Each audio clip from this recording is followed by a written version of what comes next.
Day.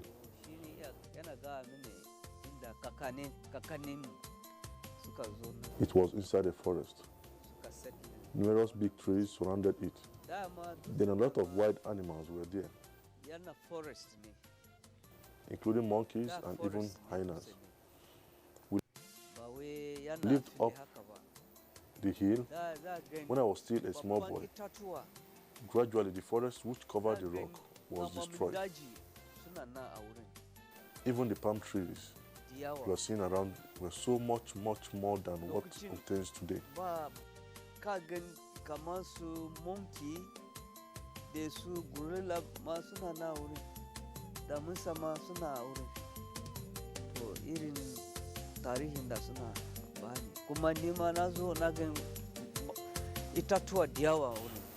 The rock served as a very important hideout where there were wars.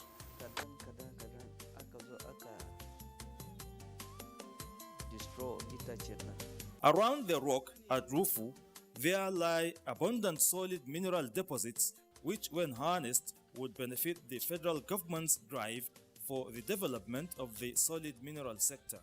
Curiously, we set out while admiring the beauty of the Rufu rock to explore, at least to publicize, so as to encourage further exploration by relevant authorities, the availability of solid mineral deposits. Yeah, we have a large chunk of deposit of barrettes and other solid minerals, as you mentioned. But the problem we have is that the government, both at the federal and state level, need to do a lot, because at the moment it is only the local miners that are engaged in these mining activities. We are appealing to the federal government to see how they can mobilize the Ministry for Solid Minerals to come and tap these minerals for the benefit of our community and the country at large. Surely, our curiosity paid out as we were led to an abandoned illegal mining site. As the present Nigeria seeks to fortify the development of the solid mineral sector, Rufu village is open to contribute in that regard, in addition to the tourism potentials presented by the giant and historic Rufu rock. Interestingly, while exploring the tourism potentials of Rufu rock, our exploration reveals the abundant deposits of export quality woods gotten from Madrid trees which grow widely at Rufu environs, just like at numerous other places in Taraba State.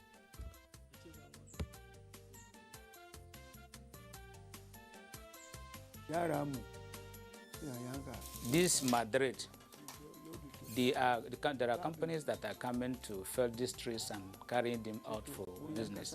So we're appealing to the government that they should assist us, and if there are any seedlings, they should bring for us so that we plant to replace the ones that they have fell down, so that we should not be affected by a drought or another thing in time to come. Government should look into the problem of our road, because just as it is now, from here to Takum, just some kilometers to Takum, we don't have good road that will link us to Takum.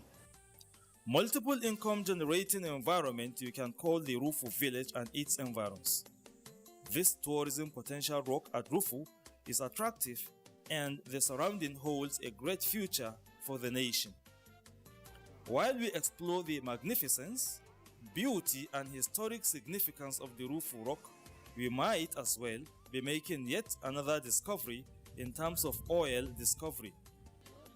The claim by a member of Rufu community caught our attention, so we believe there is no harm in trying. He believes oil may be found in Rufu, specifically at a point where he had asked someone to dig a well for him.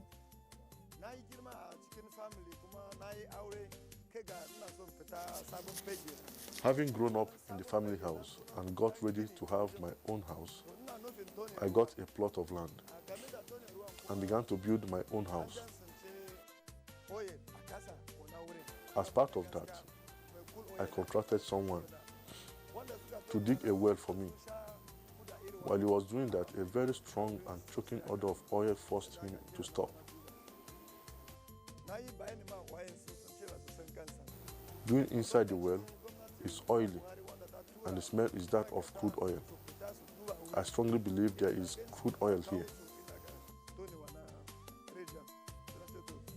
I therefore urge that further exploration be carried out so that the benefit comes to our entire state and the country at large. Taraba State is dotted with high mountains and plains. We have shown some of the fascinating rocks which decorate these mountains. There is indeed more to be seen that would fascinate the viewer the more.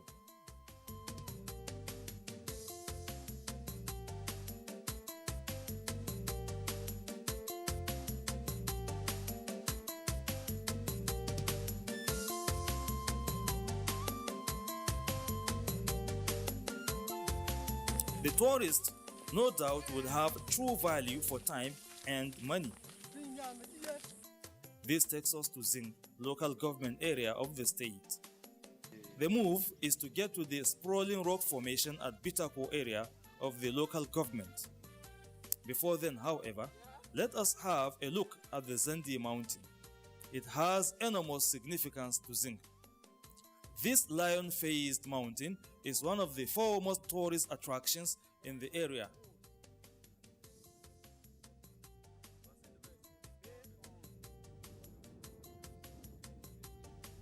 Large deposits of solid minerals are found both around the Zandi mountain and spread all over Zing local government area of Taraba State.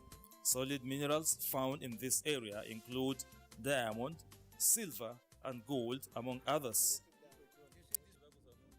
These solid minerals, as well as the tourist sites when developed, would go in line with the need to diversify Nigeria's economic base. Zing as a community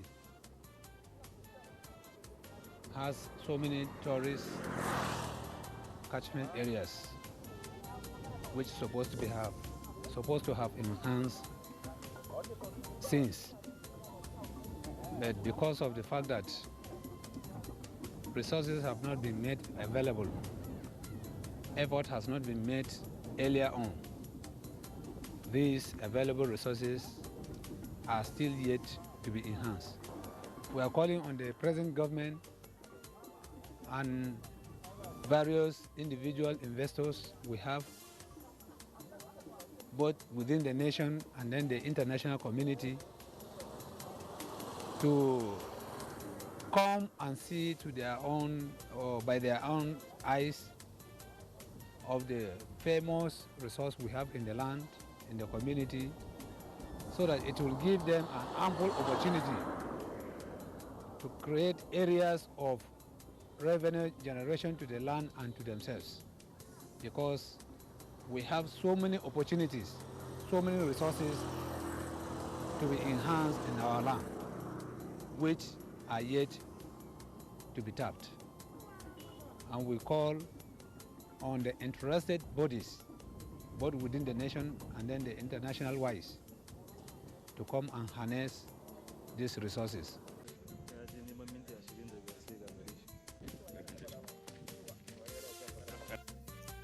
The Bitako Hills are sprawling rock formations situated in Zing, and the site as well as the spread of the formations are marveled at by both natives and visitors alike.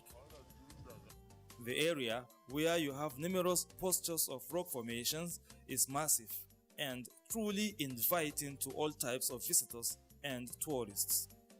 If you really want to catch a beautiful sight that will soothe your mind as we view how nature has beautifully distributed formations of rock that will continue to linger, the place to be is Bitako in Taraba State, northeastern Nigeria.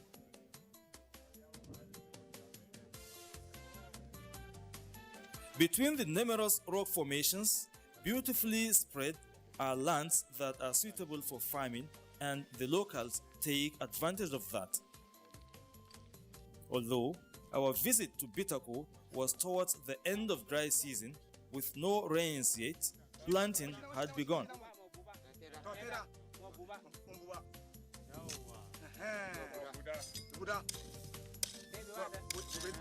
They are making it fast for them to drop their seeds into the soil, so that whenever the first rainfall drops, it can now come and meet the already planted seeds inside the ground. Because the seeds, the ground is already dried, so it cannot get the seeds rotting and then give a wider space before another rain comes up. Heaps of yams are visible at some places to further show the fertility of the land area, which also display another aspect of beauty of the Bitako Hills valleys. The root of any generation should not in any way be forgotten. At the center of the area covered by the numerous rock formations at Bitako, we came across a dry pond which the indigenes say is significant to the unity of Bitako people. For long, let's say 15 to 16 centuries, our forefathers have been using this when we migrated or from Europe to this place. And that is why we align this place to be our center for focus. Even when the white man comes into our community here, as it is a pond, there he stands with his horse and feed his horse with water. So that is why the Bitakos tag this place as an important aspect in the community, as a unity stand. Bitako rock formations, with its spread, beauty and land, offer a nice and ideal picnic ground which could accommodate numerous groups of picnickers.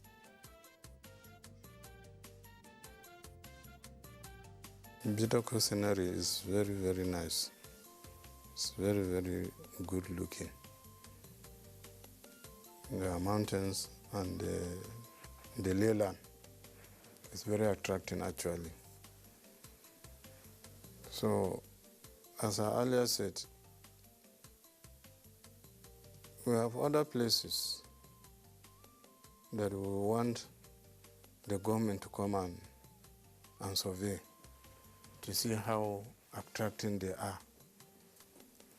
We have so many tourist areas. Actually, Bitako comes first. Then if you go sideways, around Lama Dinding and up the hill, there are very good tourist areas. But unfortunately, it has not come to light to the government. So we will employ the government to at least come and see, with the aim of trying to activate them, to bring them to light, so as to foster revenue generation, not only to the local government, but the state and the federation as a whole, if they are properly handled. With the development in the film industry in Nigeria, Bitako rock formations, which are wide in their spread, offer good locations for film productions. Scenic locations that can only be seen at Bitako abound.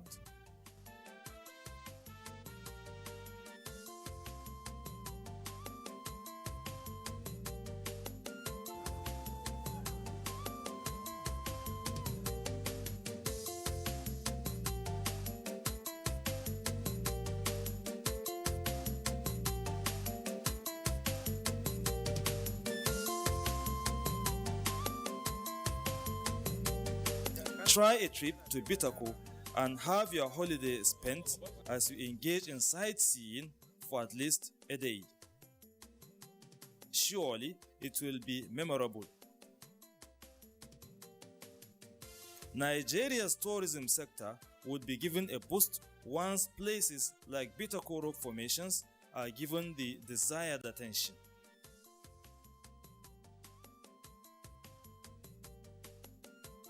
Remember, it is located in Taraba State, no doubt a nature's gift to the nation.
Technology, the mother of all inventions, has influenced various aspects of human existence that in numerous difficulties has been brought to the barest level.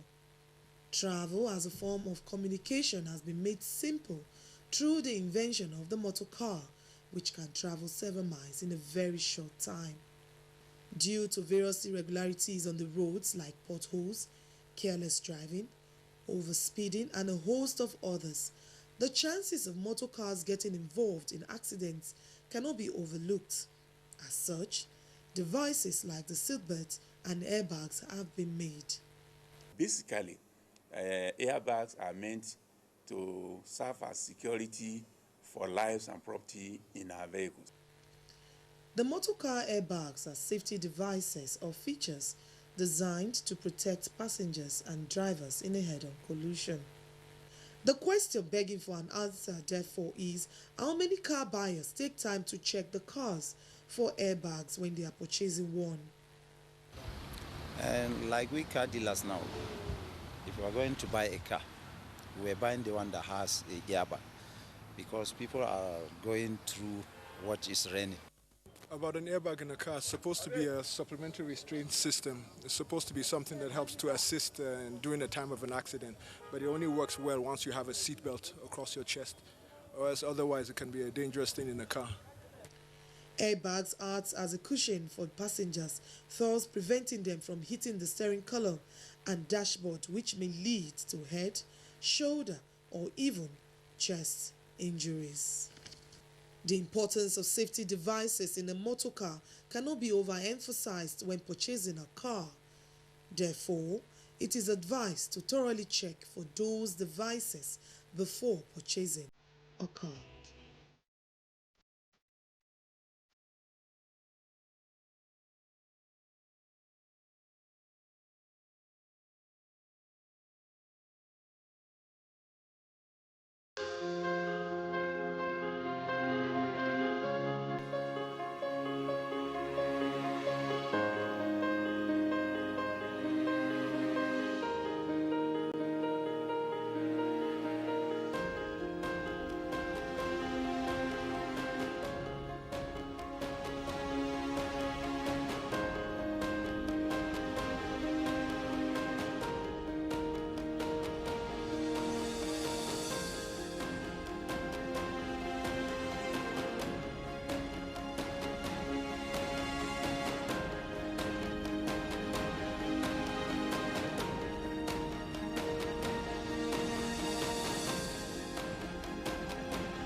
This vaccine is safe and it has been certified safe and usable by NAFTA.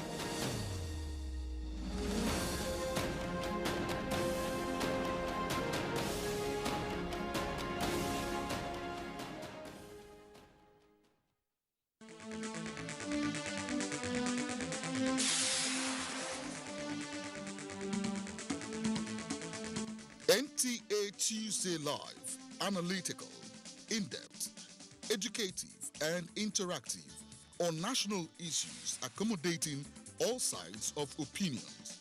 We as a people have understood that we have to fight corruption before it fights us back. Poverty has a financial index, so it should be fought also with a financial weapon. Give it to the social investments program. It has been a very courageous battle. Tuesday Live, every Tuesday at 10:30 p.m. Join us.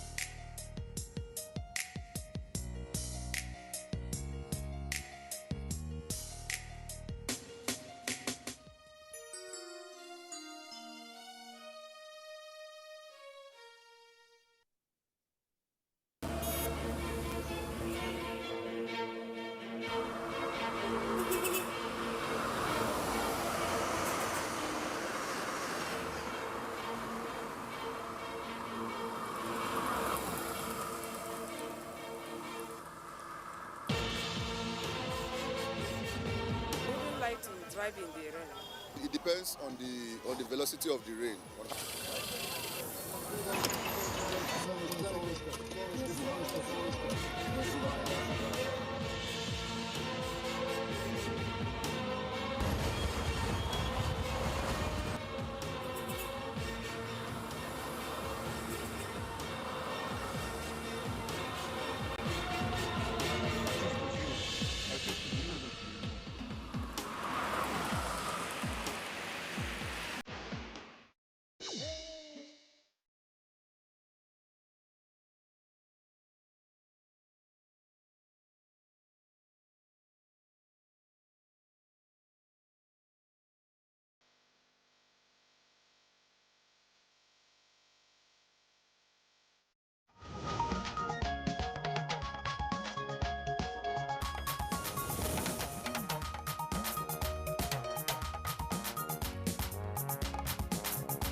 NDLEA arrest Kingpin at Abuja airport for ingesting 87 wraps of cocaine.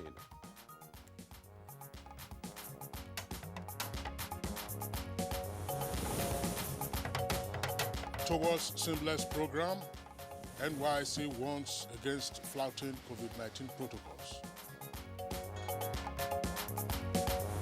You have to be very, very security conscious, and also ensure you don't travel at night.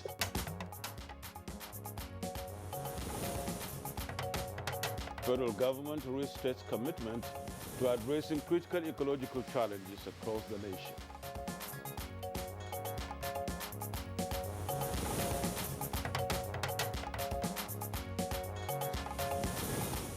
Good morning, Nigeria. Today we shall discuss second quarter 2021 GDP matters arising.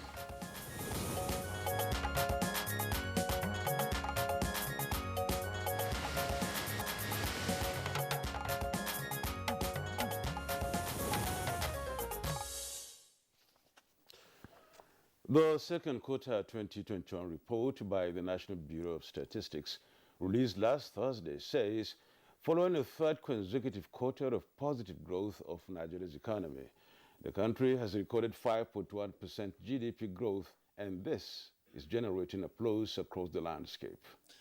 You are right, Honorable President Muhammadu Buhari has also welcomed the second quarter 2021 report, as available statistics showed it to be the highest quarterly growth in GDP since 2014.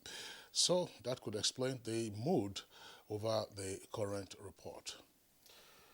Now, according to the report, this 5.01%, as we mentioned, marks 3 consecutive quarters of growth year on year, in real terms that is, and following the negative growth rates recorded in the second and third quarters of 2020.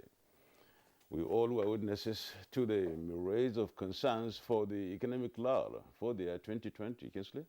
Yes, indeed, Honorable. Now, the report states that with steady recovery observed since the end of 2020, the gradual return of commercial activity, as well as local and international travel, accounted for the significant growth in performance relative to the second quarter of 2020, when nationwide restrictions took effect.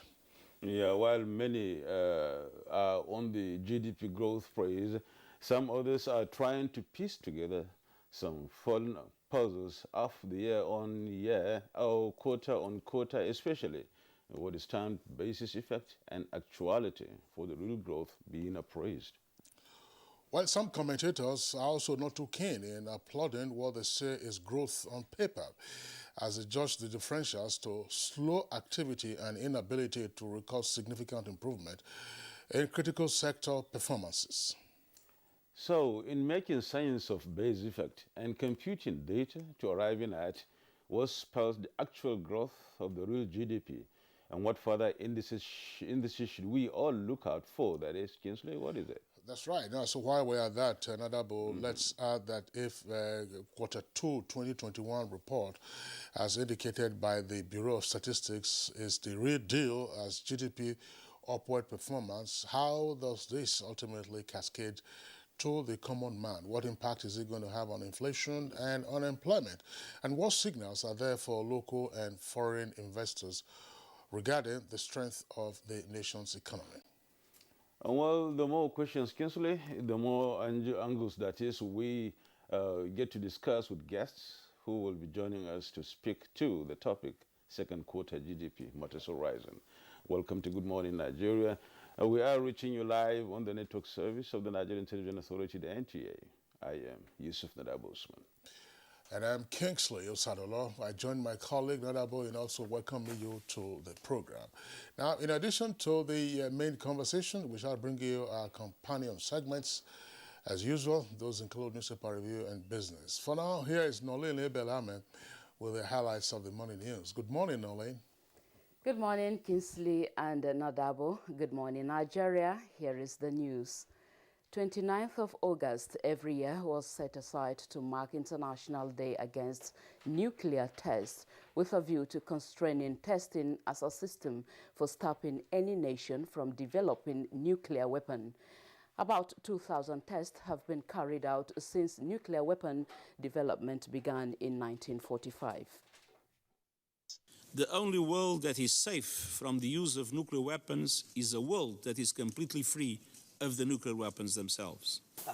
Material testing, mining industries. We have other facilities like the gamma irradiation facility that we have. Nigeria is privileged to be one of the countries that are housing nuclear research reactors in the continent. We have experienced post-harvest losses in different parts of the country where we have agricultural activities.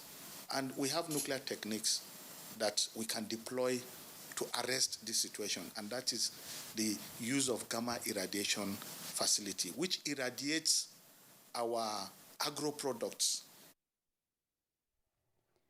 The Office of the National Security Advisor has reacted to a fake report on alleged conflict over extension of the tenure of the interim sole administrator of the Presidential Amnesty Program, Colonel Milan Dixon.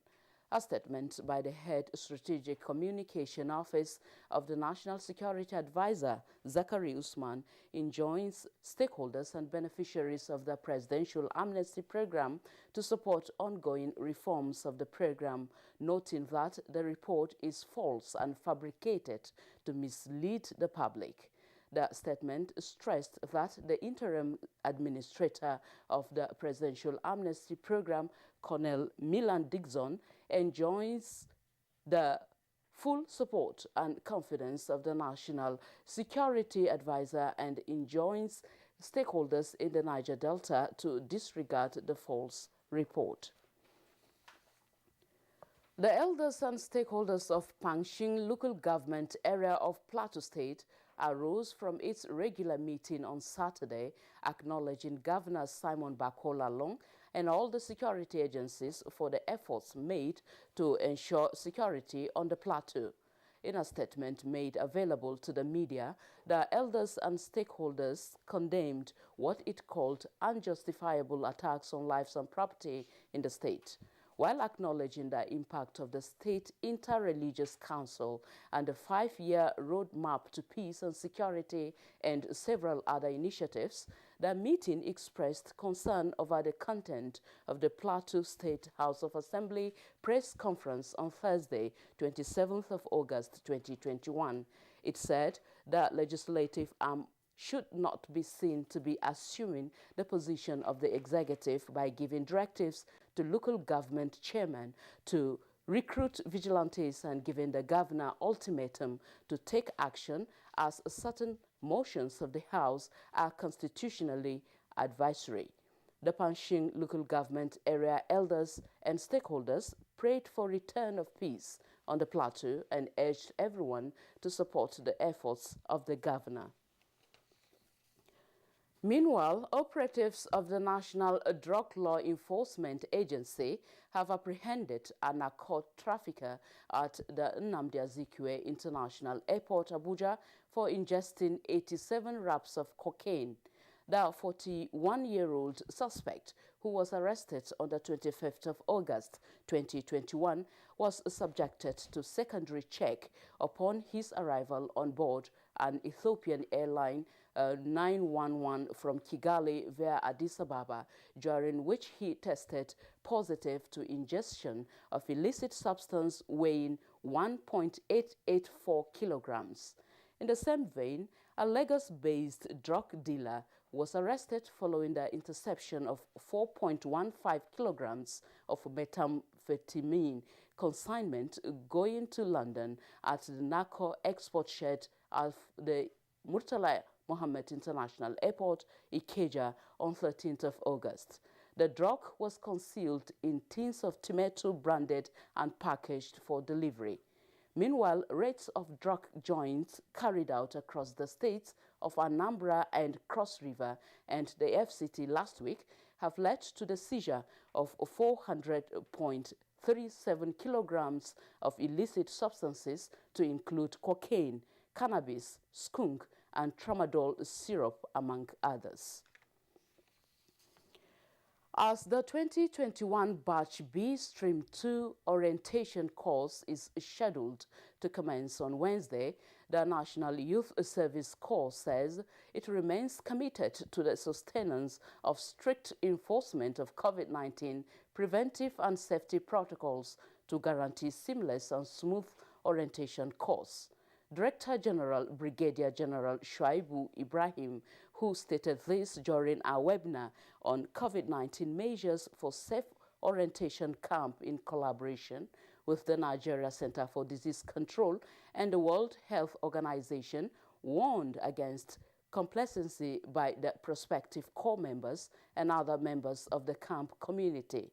He noted that camp courts have been empowered to try violators of the safety protocols. To endanger others, you have to be very, very security conscious, and also ensure you don't travel at night. Over the last year, we've put in place measures, processes, individuals, human resources to enable this program continue for you and for our country.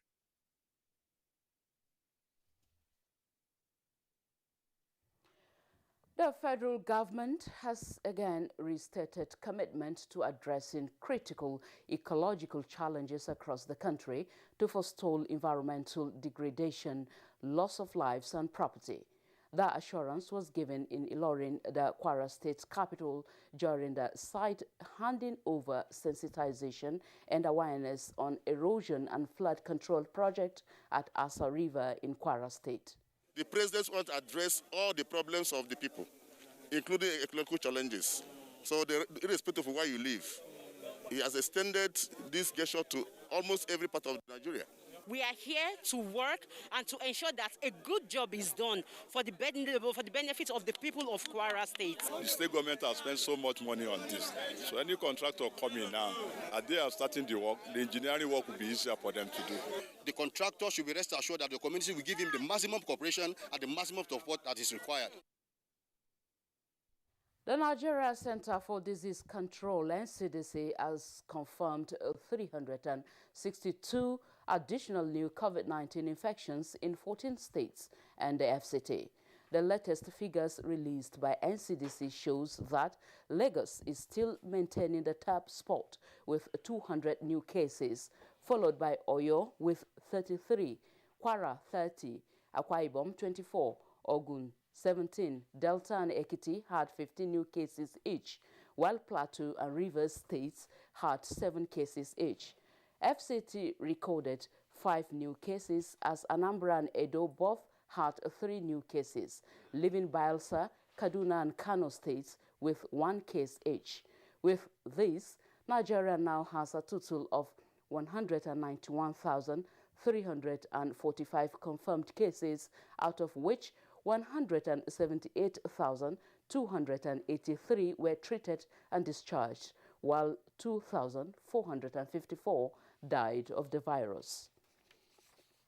And talking sports now, Nigeria has just set a new Paralympics and world record of the 86 kg class of Paralympics event lifting 147,149,151 and 152 kgs. Her opponent, who placed second, could not lift 149 kg. Sports correspondent Femi Johnson reports that her decoration attracted a large applause from the audience because of her spectacular feat. That's the news for now.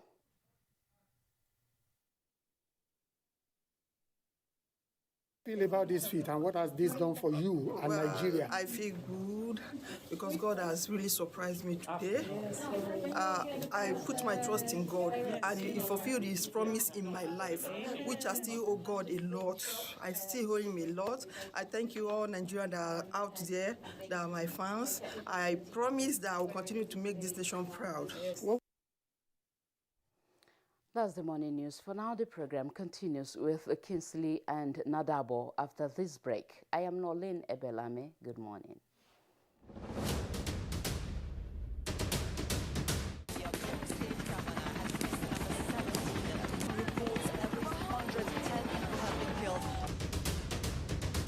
Firstly, safety. I will ensure that my family members and loved ones are safe. I will try as much as possible not to get involved. We should call the nearest police station. I will alert my family, my friends, my neighbors in that vicinity that this is what is happening.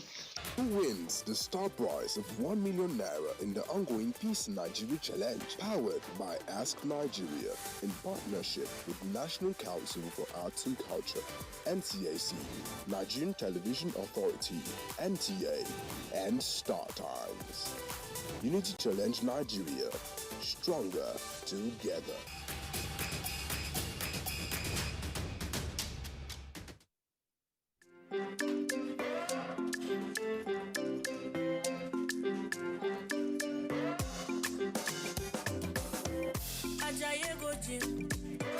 You won't go shake your body. Instead, they make it calm down. Eat the farm say it's happy. You want to grow 6 packs in a day. I beg you not to pass your power. You want to show yourself.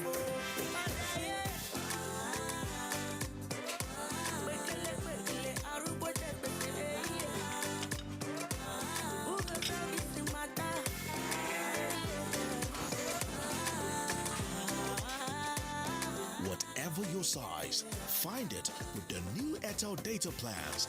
Dial *141# now to get the plan that suits you.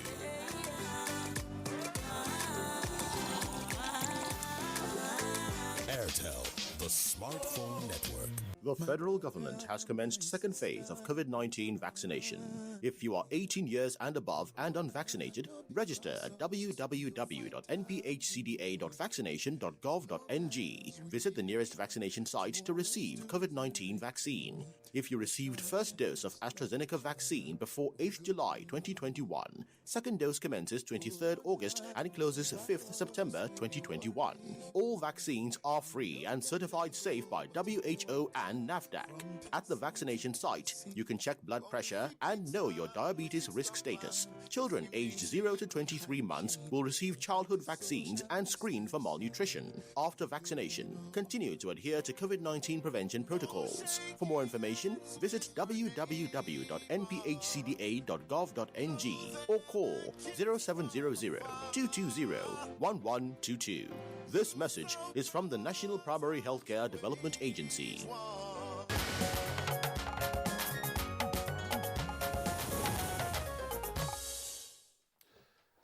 The Federal Inland Revenue Service says it is committed to ensuring sustainable sources of revenue for the country through effective tax system. Details on Business News.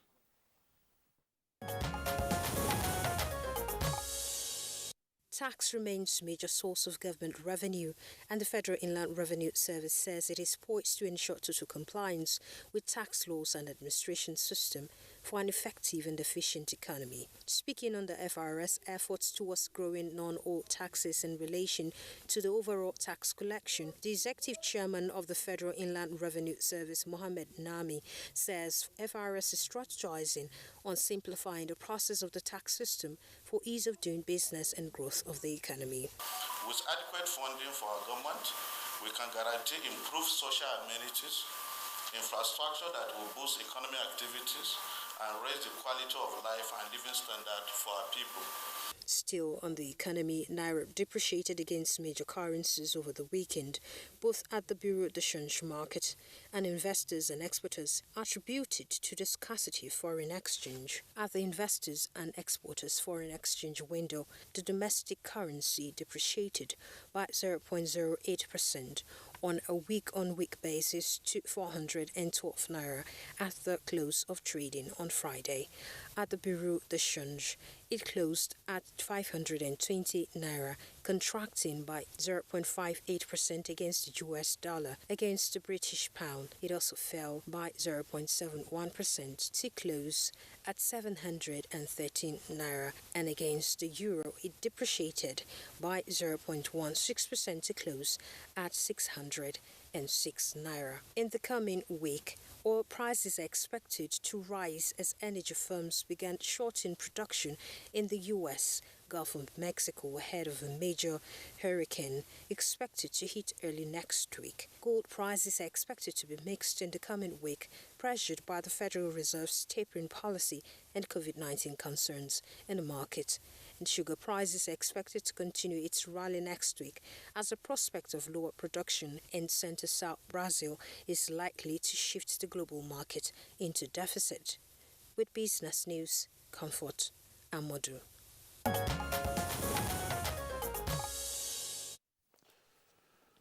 It's now time to take a look at some national dailies as usual.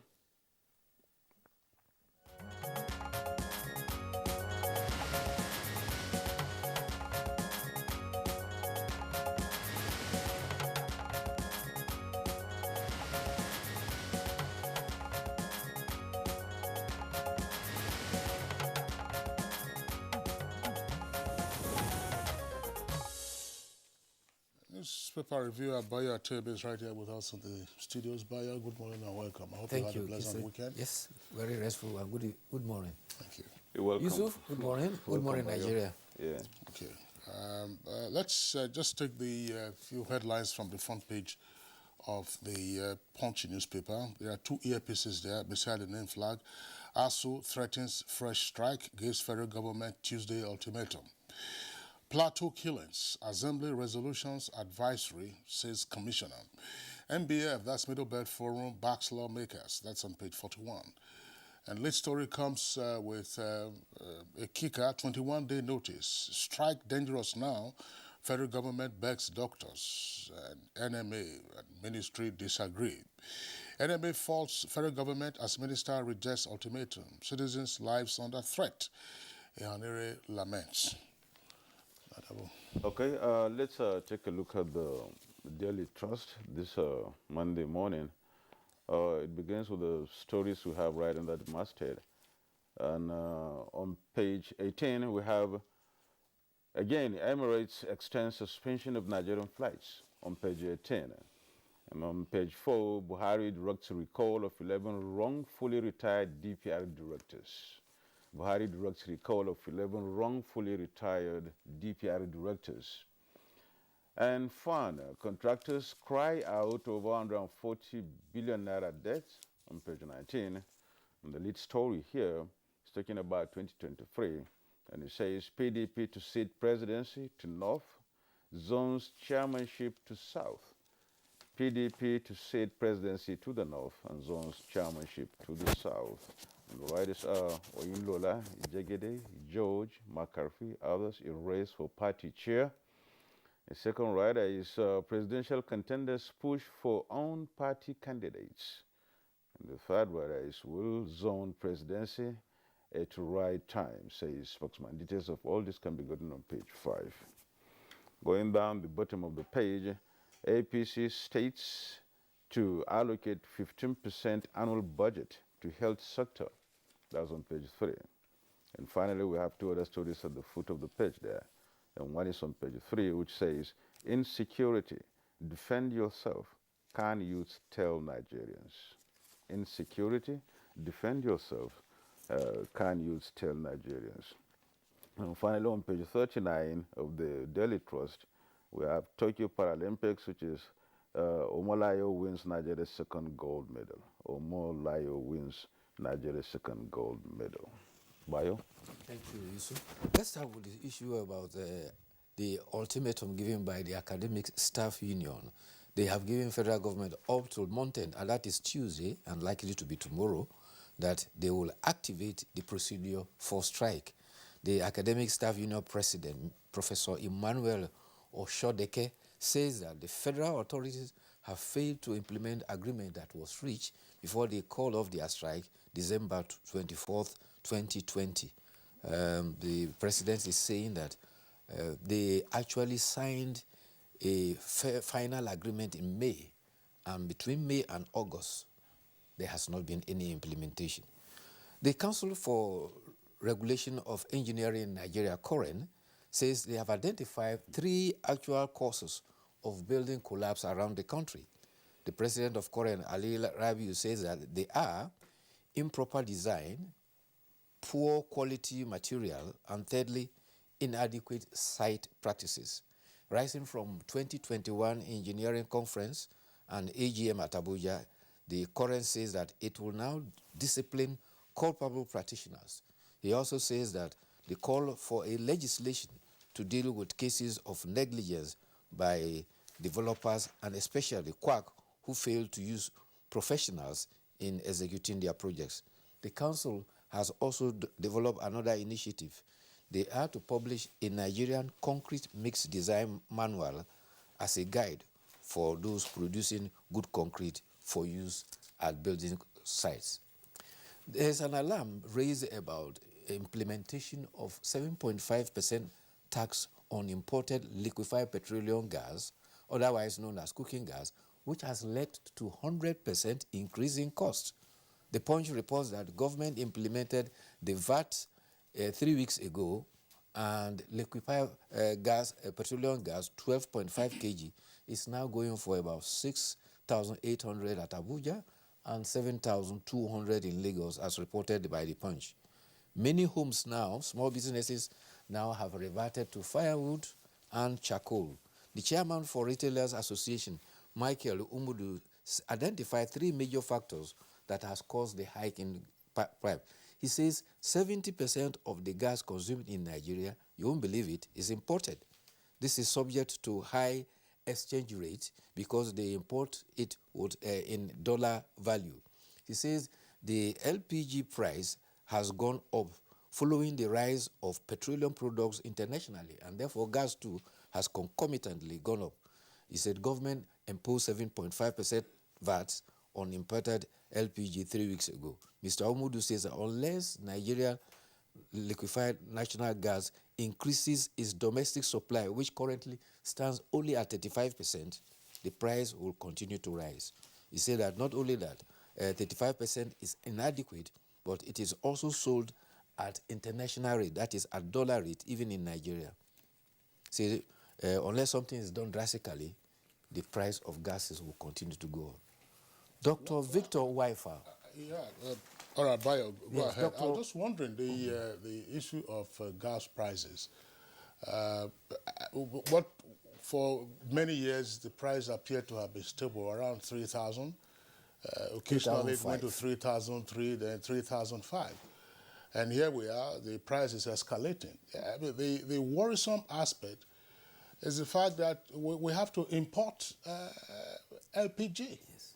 We have to import LPG. And I keep wondering whether it is only LNG, that's the liquefied natural gas in Bonnet, that can produce LPG for our domestic use.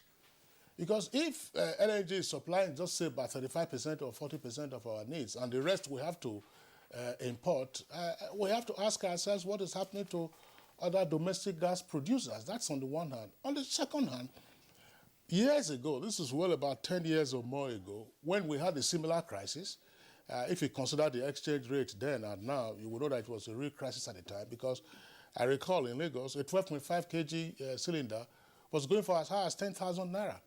And part of what they then did was to say, look, okay, they said the vessels that the NLNG uses, that those vessels cannot berth at the location around Apapa. So they were now using what they called baby vessels.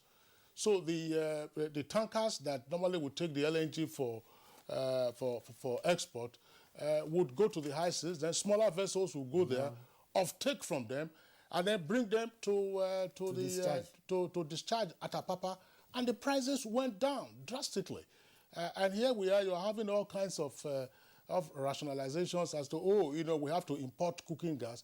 What is happening to our gas policy?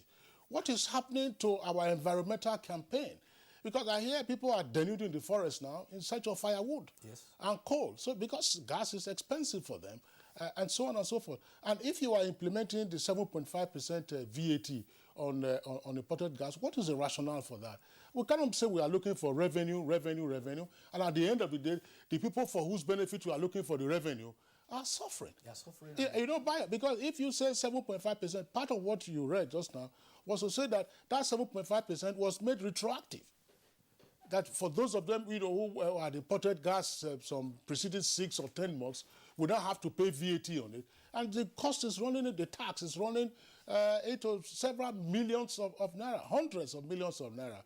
And of course, those who are going to pay that tax will pass it on to the consumers. Pass it on to the consumers.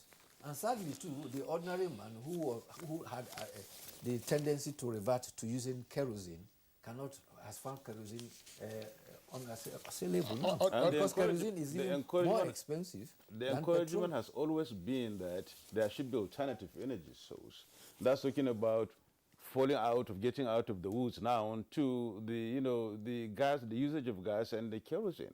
But these two alternatives are becoming so expensive, so much so that people are not even contemplating going back, or coming to them rather, but still going back to the forest and cutting down the trees. Last time I bought gas, I paid 8,000. For 12.5 kg. 12.5 kg, yes. That's right. I won't be surprised. I haven't refilled recently, but I won't be surprised if it goes that high. And we keep hearing, the market is deregulated. So is this the meaning of deregulation? Dr. Victor Wifo died on Saturday at age 80. Known generally as a guitar boy, Akwete King, and his hit song Jerome won gold disc when he was just 24 years old. He was a consummate artist, an inventor, a sculptor, a lyricist, and an academic. He had a PhD at age 77. President Muhammadu Buhari says he left a legacy of success. He's the only artist who has been invited to the presidency to perform for guests on 4 different occasions. When he turned 80, he was hosted to a dinner by Sir Gabriel Osawori Benedion. They both shared their youth experience that they were all hawking on the streets of Benin. Then Benedion was hawking kerosene, while Sir Victor Wifo was hawking cola nut. That is serious. Well, I mean, Sir Victor Wifo is definitely a legend. There's no question about it. I grew up listening to his music, and indeed persons of my generation. Since the weekend when the news broke, we've all been exchanging the hits of Sir Victor Wifo right from the 1960s. He actually began his music career, as it were, from Lagos. After he left Western Boys High School in Benin and went to St. Gregory's in Lagos, he joined a number of bands, and then including Sir Victor Olaya. Among his contemporaries was the late Sir Bobby Benson. Yes. Bobby Benson passed on in 1983. Sir Victor Wifo, clearly, you can't finish telling his story in one day. One of those whom he groomed was the late Sonny Okosun. Sonny Okosun was a guitarist in his band. Yes, you remember Sonny Okosun, the anti-apartheid crusader, Fire in Soweto, who passed on, unfortunately, some years ago. I'm sure we also will not forget King Pago. King Pago was was part of the art of Sir Victor Wifo. He was a multi-instrumentalist. I mean, he could play the guitar, he created the double neck guitar, could play the flute. His songs are ever great. I recall when we were young then, he had the Citron. a citron. You know, the citron normally would warm up. It will rise. It will rise, you know, before it takes. So he used to hang out. Yes, he used to hang out at a place called Moonlight at the Besama and the Gun Street Junction. He was a sculptor. The plate number of that citron there ended with 1941, which was the year of his birth. And I recall we were all joking that, look, if I do buy a car when I grow up, I'll put my year of birth. No, of course, I couldn't customize that. But Sir Victor Waifo, apart from what you've said, also comes from an illustrious Benin family, no question about that. His elder brother is a retired justice of the Supreme Court, Honorable Justice Samson Waifo. So there's also another death reported in Kaduna. Captain Abdul Karim Ibn Nala. He's been found dead in his home. It is said that the assailants broke to his house from the back and went into his home through the roof. He was found dead when a neighbor's gate man found his gate opened. And they went in and found that he had been strangled with a rope. He is one of three brothers that are all pilots, and is the son of Senator Ibn Nala, who incidentally is also a pilot. In fact, he flies himself from Abuja to Birnin Kebbi. He says it's cheaper for him than driving to Birnin Kebbi. Yeah, it's most unfortunate. I mean, what happened to the Nala family at the weekend. It's just one incident too many. One incident too many. Having to get into somebody's house and get him strangled. That's really unfortunate. Oh, thank you so much, Bayo. It's a good day, and I hope it's going to remain good for us also. Thank you so much. You're watching Good Morning Nigeria. We'll now take a break. We'll be back in a moment for the rest of the program. Stay with us.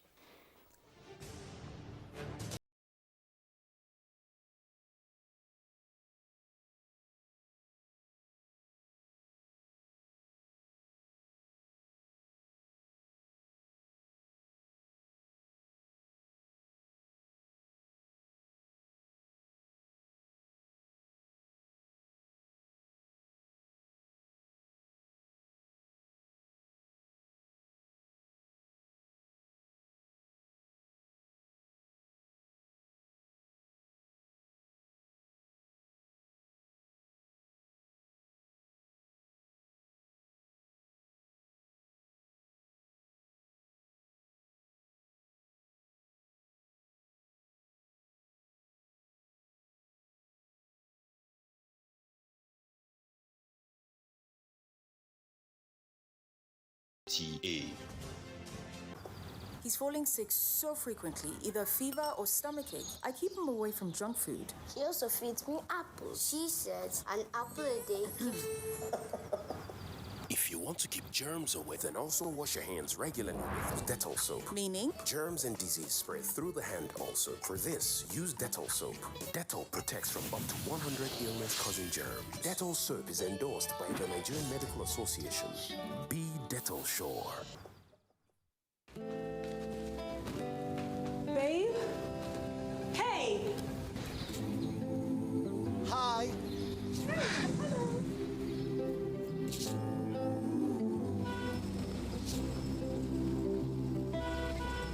It's hard to live when you are all alone.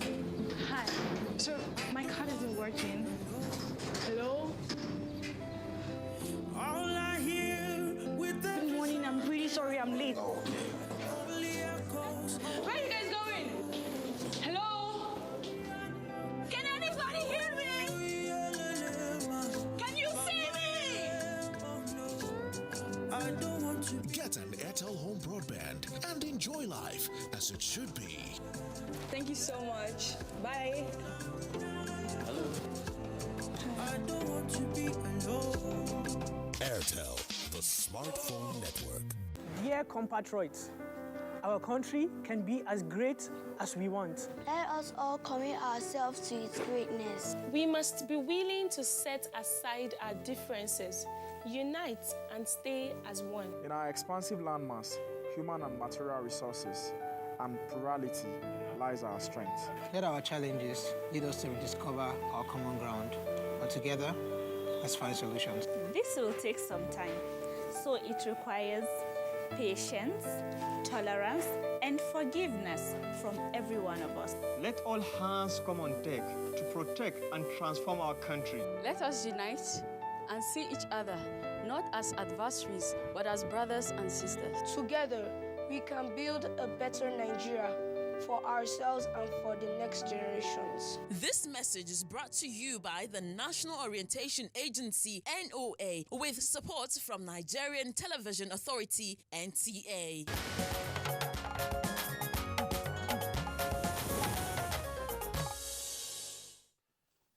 As a prompt for our conversation segment, which is on second quarter GDP matters horizon, let's see this background report by our correspondent, Oyemi Ajayi.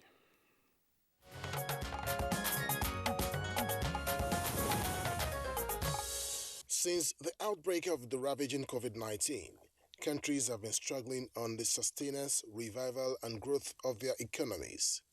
Though with the presence and procurement of vaccines, there seems to be some level of growth and progress, but one thing remains: no country is completely out of the woods yet. This is why the second quarter GDP growth of 5.01% reported by the Nigerian Bureau of Statistics was met with much encomium, as it is the highest quarterly growth in the country's gross domestic product since 2014. This follows the 0.51% growth of first quarter 2021, reflecting the continuous trend of Nigeria's economic rebound following the COVID-19 induced contractions in quarters 1 and 2 of 2020. The main drivers of the second quarter 2021 economic growth includes trade, information and communication, mainly telecommunications, transportation, electricity, agriculture, especially crop production, and manufacturing. Aside these, the service sector was said to have recorded its strongest performance in more than a decade, growing at 9.27%. It was revealed that the non-oil sector's contribution to GDP increased to 92.58% in the second quarter 2021 from 91.07% in the second quarter of last year. There was a steady decline in the inflation rate over the last few months, as well as decline in the oil sector, with a production of 1.62 million barrels per day as compared to 1.67 million barrels per day in the same period in 2020. And this is said to be due to the lower production output and volatility in oil prices occasioned by the pandemic. Growth in the second quarter of the year has been attributed to the gains of easing restriction of movement locally and internationally, and the improvement in the business and economic environment compared to last year. With this positive succession, how will the growth have effect on the common man on the street? How can the government build on these recorded successes towards ensuring a better output in the third quarter? These are some questions begging for answers, as guests already seated to provide answers shortly.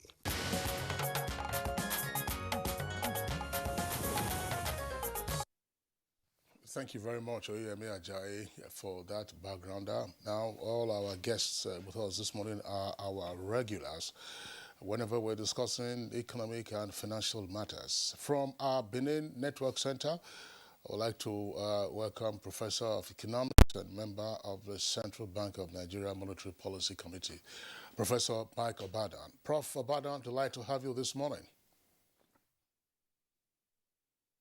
Thank you very much, Kingsley. Good morning. Good morning, Nigeria. I hope you listened to some Victor Wifo songs before coming to the studios this morning. Maybe Joromi or Gyodo. All right, Professor Mike Obadan, thank you for being with us. Now, also joining this conversation, this time from our Kaduna Network Center, is a Professor of Finance and Entrepreneurship and Dean of the School of Postgraduate Studies at Kaduna State University. That's Professor Yushua Ango. Prof. Ango, delighted to have you this morning. Good morning, Kingsley. Good morning, Nigerians. And also, we really need to welcome, a professor of capital market, President Association of Capital Market Academics of Nigeria, and former Commissioner for Finance, Imo State, Professor Ucho Owaleke, who is also a regular here. Always welcome to Abuja Studios of the Good Morning Nigeria once again. Thank you very much. Good morning, Nigeria. Thank you so much. And then joining us via Zoom from Lagos is former Director General, Lagos Chamber of Commerce and Industry, Dr. Muda Yusuf. Good to have you join us. Thank you very much. Good morning, Nigeria. Welcome. All right, so gentlemen, delight to have all of you with us this morning. Charity begins at home, so we're beginning from our Abuja studios. Yeah. Professor Uche Uwaleke, there have been accolades with regard to the numbers released by the National Bureau of Statistics on the performance of the economy. Second quarter indicating, according to the NBS, a growth of 5.01%. What are you reading? Yeah, you're right. This is the first time in many quarters that we are having 5% growth rate. I think it's a positive news for the economy. It's a positive development because of its signaling, what I call the signaling property. It has a signaling property, despite the deficiencies associated with GDP computation, especially in Nigeria, where the huge informal sector, doesn't appear to be captured. Signaling property in the sense that it is one figure that is watched, not only by local investors, closely monitored by foreign investors, and that signal we saw in the stock market, for example. The very day the news was released, GDP grew, that GDP year on year has grown by 5.01%. The market was excited. That's talking about the equities market. This is a market that was down the previous day, but the day it was announced, the market appreciated. That was on Thursday. We also saw the same appreciation on Friday, such that week on week, the market gained, even though marginally. So that signaling content, signaling property, is important. But having said that, it's also important for us to realize that the growth that we have, has what I call the tangible component and the intangible component. Following the release of the GDP number, I got a lot of calls, a lot of inquiries, especially from journalists, asking me the meaning of GDP grew by 5.01% year on year, and GDP fell, by 0.79% quarter on quarter. So how come GDP grew on the one hand, on the other hand, GDP also fell, quarter on quarter? And I did a quick, write-up, Kingsley, which you read and, you responded to, and said that what I said, provided a lot of insights. So I want to explain that part of why we had that high growth in quarter two, has to do with the way the GDP, was computed, the base of that computation. You recall that last year, second quarter of last year, GDP growth, the GDP tanked the most by as much as 6.10%. So, and the computation of say tanked. Tanked, plunged. Let's say fell. Yes, yes, by as much as 6.10%. So, and the computation that was done in quarter two of 2021 was based on that. That was a starting point. Okay, I give an example. If you have an item, if an item grows from 200 to 210, okay, if it grows by 10, you would say that growth rate is 5%, 10 over 200. The denominator is 200. Now, if that same change, that same 10, is now based on 100, okay, it moves from 100 to 10, you see. 100 is lower than 200. You are getting a percentage of 10%. Okay, so when you base your computation on a lower base, okay, the rate of change, you tend to have a higher figure. That's the intangible component I was talking about. Mm-hmm. Okay, so in other words, there is an artificial element in that GDP computation year on year. So it's important we recognize that. So while we are also celebrating the signaling property, the tangible component, okay, it's also important we recognize that quarter on quarter figures, okay, a number of activities actually fell compared to the ones that rose. Another concern that I have about that GDP figure, has to do with the performance of key sectors. Now, if you look at... Before we get down to the performance of the key sectors, let's hear the views of some of our guests about, this 5.1% growth in GDP. Professor Maya Kobadan, Professor of Economics and member of the CBN Monetary Policy. Let's go back to the classroom. Explain this to Nigerians, 5.01% growth. In real terms, what does that mean?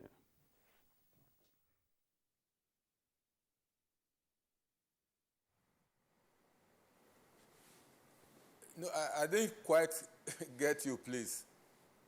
Simply put, let's get your perspective of this 5.1% GDP growth. What does that really mean? The ordinary Nigerian would want to know.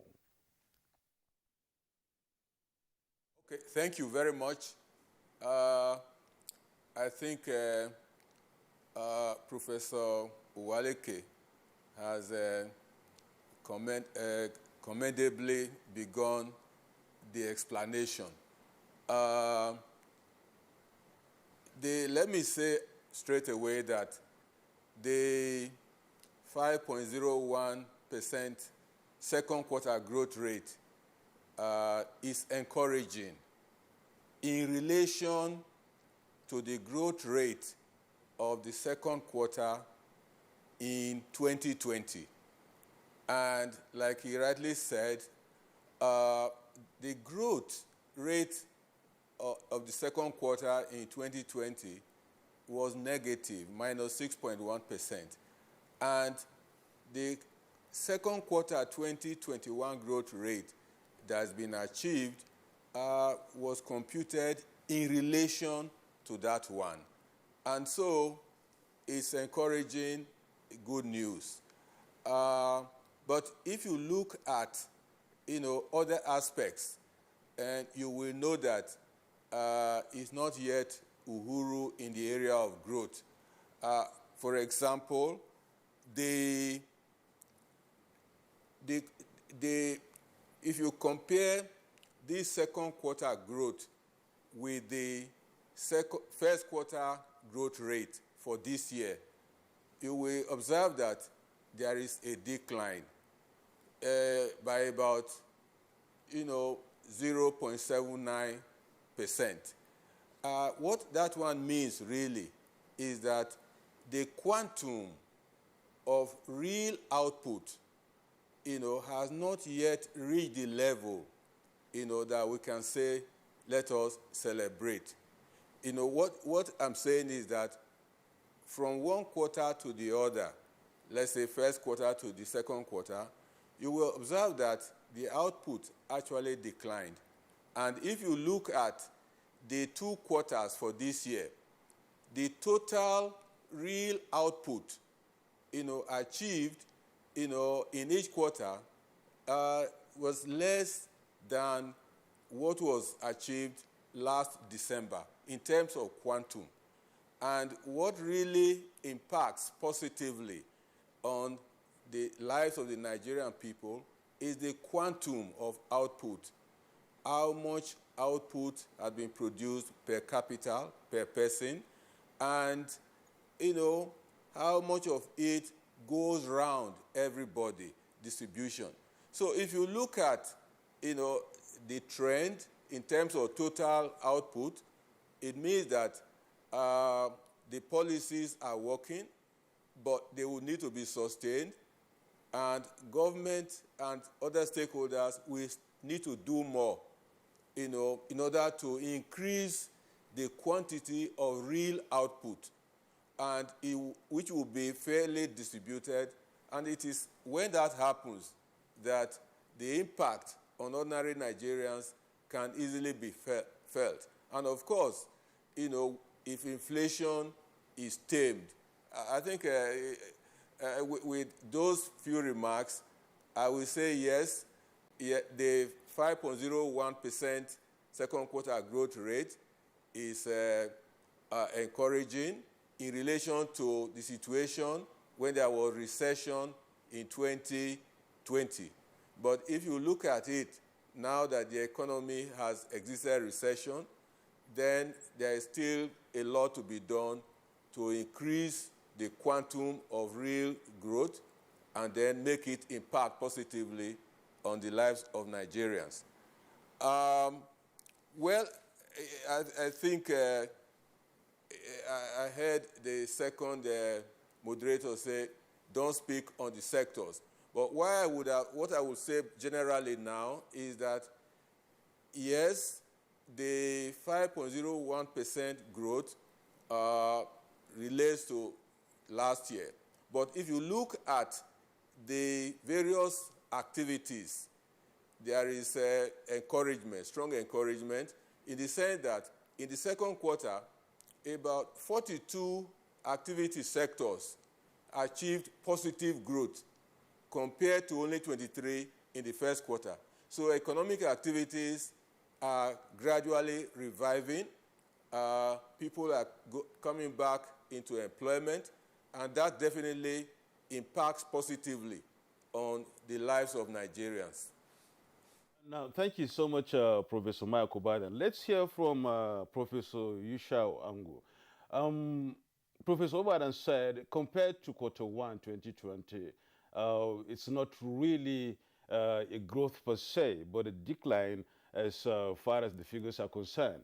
But when you compare it to Q2 of 2020, there is real growth in that sense. Give us a perspective of this 5.01%. How do you see it? Is it really churning? Well, the comments made by previous speakers, I believe, was in order. I will align completely with the submission of Professor Baden that the 5.01 growth achieved based on this report is encouraging. I will also want to say that coming from where we were coming, that is, if you look at the situation as at 2020 and what we have achieved now, it means there are some policies that are working, whatever it is. Some of these policies are working. The Economic Sustainability Plan that was initiated by government and launched in June 2020 was aimed at achieving what we have achieved now and probably doing better than that. I think the point is that we are coming from a deep situation. The economy had deepened, and we are now reawakening. We are waking up. We are moving to probably trying to approach the equilibrium of 2019. Because if you remember, in 2019, the total GDP at the end of the fourth quarter was about $445 billion in dollar terms, which crashed to 430-something in 2020. So even in dollar terms, I think we have not reached El Dorado yet. We are moving towards it, and I think that is the positive, or rather the beauty of what has been achieved. I think what then needs to be done, basically, is to sustain the various policies that have been put in place and to actually ensure that the economy works very well, especially the contribution of the various sectors and the outputs that have been achieved. What has been achieved, for example, pertaining to the contribution of non-oil sector is also something that needs to be noticed. Unfortunately, I will have celebrated very well, but because of the fact that oil did not do very well, perhaps that may also be part of the reason why the non-oil sector appear to have done better. But we, as an economy, generally, our general policy framework should be such that we reduce our dependence on oil sector and increase our non-oil sector. But we need the oil sector also to do very well. So this has not been achieved in the second quarter. So we hope that, like I said, policies will be sustained so that we can witness this, because Nigeria needs quantum leap in terms of growth, given the increase in population and unfortunately also the situation of inflation. So our growth in terms of GDP needs to move in quantum. That is what we hope to see in the foreseeable future. All right. Thank you very much, Professor Bayusha Ango. Let's go over now to Dr. Muda Yusuf, former Director General of the Lagos Chamber of Commerce and Industry, with us via Zoom from Lagos. Dr. Muda Yusuf, again, let's have your opening salvo. What do you make of the figures released by the NBS regarding the performance of the nation's economy in Q2? Yeah, thank you very much, and good morning again. Let me align myself with the views already expressed by Professor Bada, Professor Waleke, and the contributor from Kaduna. Yes, I mean, this is a welcome development that we had a positive GDP performance of 5%, 5.01%. It's a welcome development.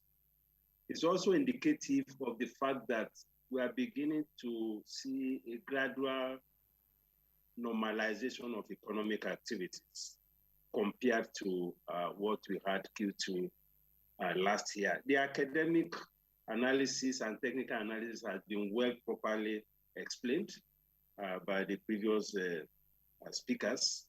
So I don't know, I just to stress again that the figure that we have seen has a very strong base effect.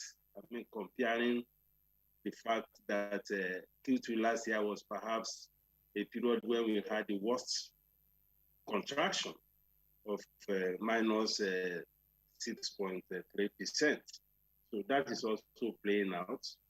It's like moving from the bottom of the valley to ground zero. Ground zero may not be the best, but when you compare where you are coming from, I think we can as well acknowledge that something has been achieved. But when you are in ground zero, you still need to move a lot more, because with these figures, even as good as it looks, we are still not exactly even at the pre-pandemic levels. That is what it is, because if quarter year on year, this time, I mean, Q2 last year was minus 6%. This time we are talking about 5.01%. You can see that we are still struggling to even return to the pandemic level. But nonetheless, it's something that we need to celebrate.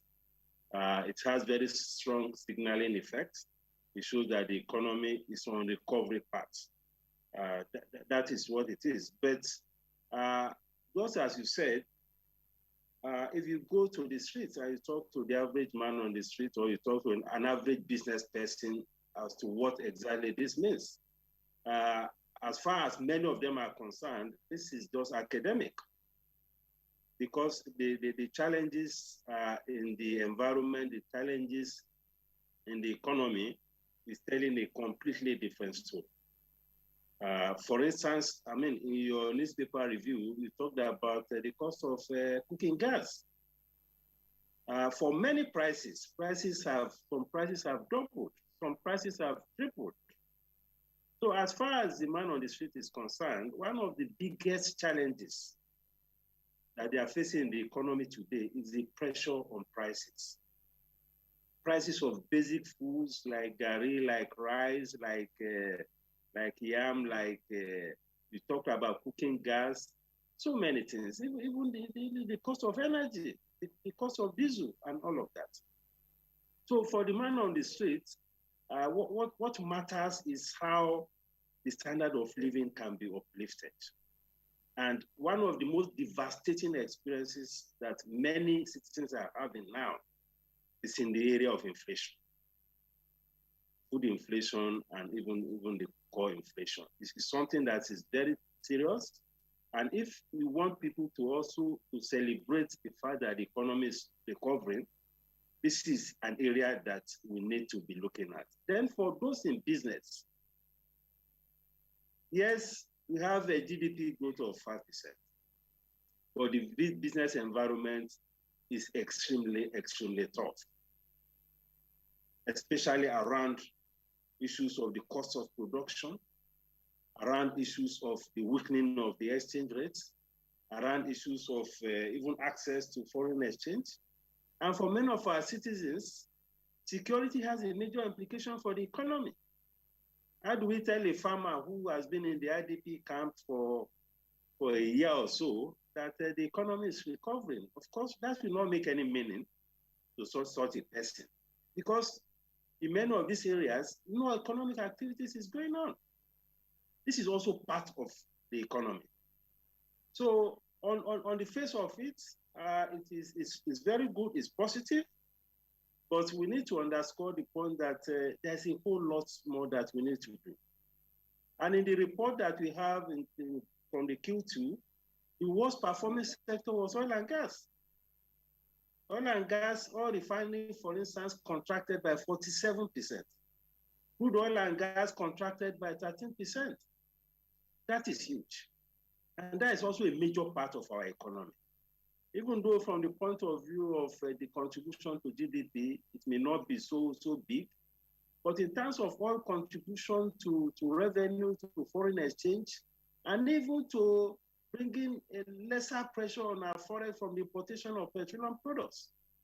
We need to get the oil and gas sector working. We need to get refineries working. So these are things that we need to worry about, so that by the time we are talking about either celebrating the 5.1%, the citizens as a whole will also be able to celebrate with us. But as it is, I'm not sure that the citizens, the man on the street, the average man will celebrate these numbers because of the situation in the economy, because of the cost of living and the implication for the standard of living. And even for the business community, things are still extremely tough. So those are my initial comments on these figures. So much, Muda Yusuf. Let's come back to the studio here and then meet Professor Uche. Uche, you've heard what other conversation is said. It's all about talking about not really. You're not yet Uhuru, I must say, quoting from one of the conversations here. The man on the street may not really see this, as Muda just said. And it sounds so much academic to me and to most other people out there watching this program, that if coming out from the first quarter of 2021, we move into quarter 2, 2022, it's not really a growth per se, but it is a growth when we compare quarter 2 2021 to quarter 2 2020. I mean, is that really worth celebrating per se, if where we're coming from is still not as good as where we are? Well, again, let me say it's cheering news. The fact that the common man is not feeling it, has to do more with the fact that there are other issues apart from GDP, which have been mentioned here, have been alluded to. Inflation rate is one, and unemployment rate is the other. When you have these two, when you have rising inflation, or you have elevated inflation, as we speak, inflation rate has remained sticky downwards, and you have rising unemployment. These two contribute to the misery index, rising poverty levels. Then, no matter the figure you get as GDP, it's not going to connect. But if you look at it critically, there's a nexus, a strong nexus between even the GDP and inflation, and that's because of the nature of our inflation in this economy. Last year, COVID-19, had devastating impact on the economy. Okay, part of the rising inflation we have today in Nigeria, you can trace to COVID-19. But elsewhere, in other economies, in the US, for example, okay, it was a reverse. Because of COVID-19, prices actually fell. Okay, and the Federal Reserve, the central bank of the United States, even had to reduce benchmark interest rates to zero, to be able to drive up inflation. And that's because inflation rate over there is more of the demand pull type.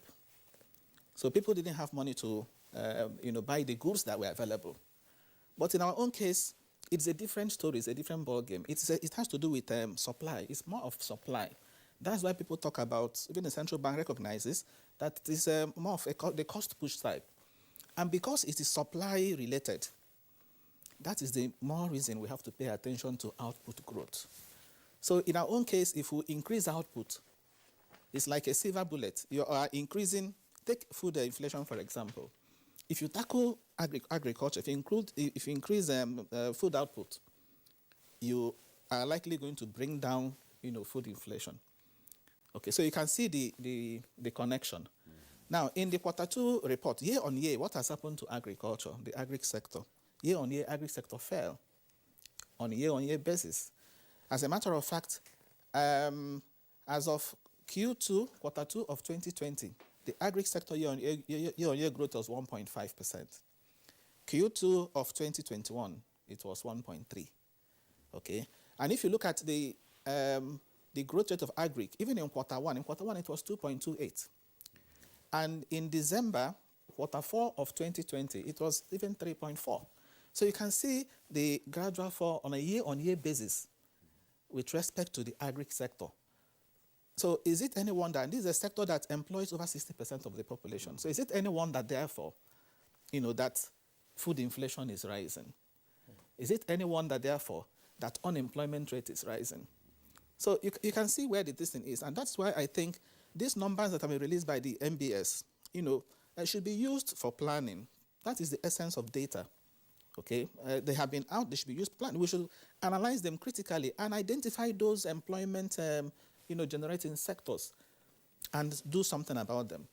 One of them, the key one, is agriculture. Well, on a quarter-on-quarter basis, agri showed some promise, but on a year-on-year basis, consistently for 3 quarters now, we have had declining output growth in the agri sector. Okay, I want to also say something, Kinsley, before you. Yes, the insecurity is with us, no doubt. Insecurity is one of the factors militating against the progress we're making in the agriculture. It is there. COVID-19 is also there. But these are, in my view, these are issues that have come to stay with us. I am not saying we should, insecurity is there, okay? If something has come to stay with you, or if something is going to be with you for a long time, what do? You provide for it.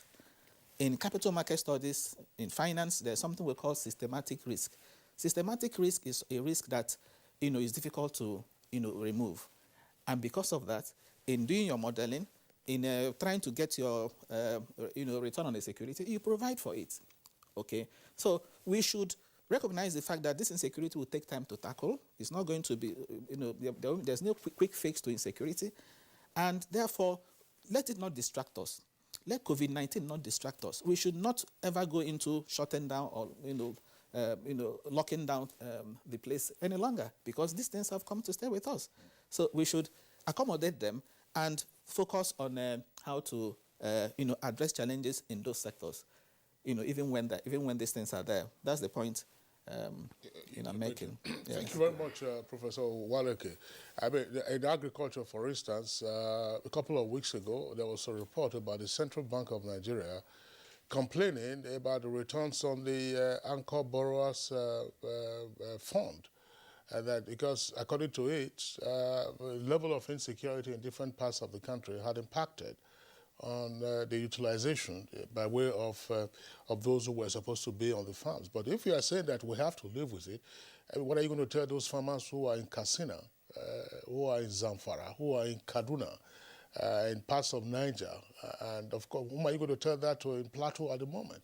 So I'm sure that there will be different responses to the issue that you have raised, Professor Waleke. But on the other hand, let's return to Professor Mike Obada. Professor Mike Obada, you were just getting into seeking to decompose the sectoral performances in the Q2 report as an indicator whether or not we're moving forward or whether or not there is stasis. What, again, is your view about this, the sectoral performances? Who were the top flyers, and what do we need to do to encourage the laggards?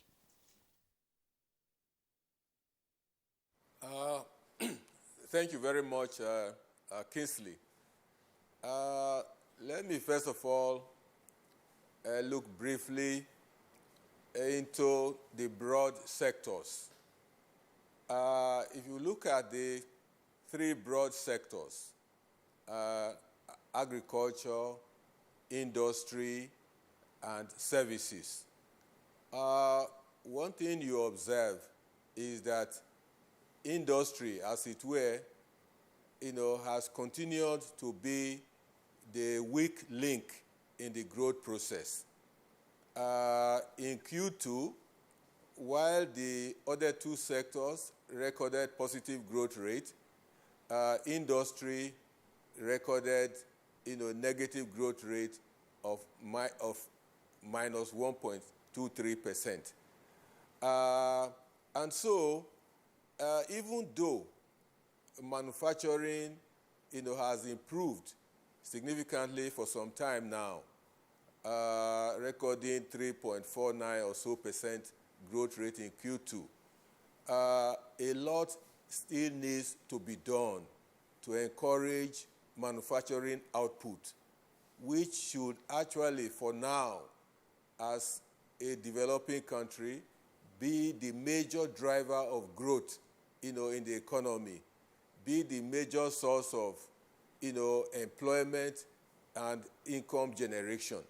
But like Dr. Muda Yusuf, has rightly said, the operating environment, though improving, is still not, what is desired that can really encourage, manufacturing to take its proper role, in the growth and development of the Nigerian economy.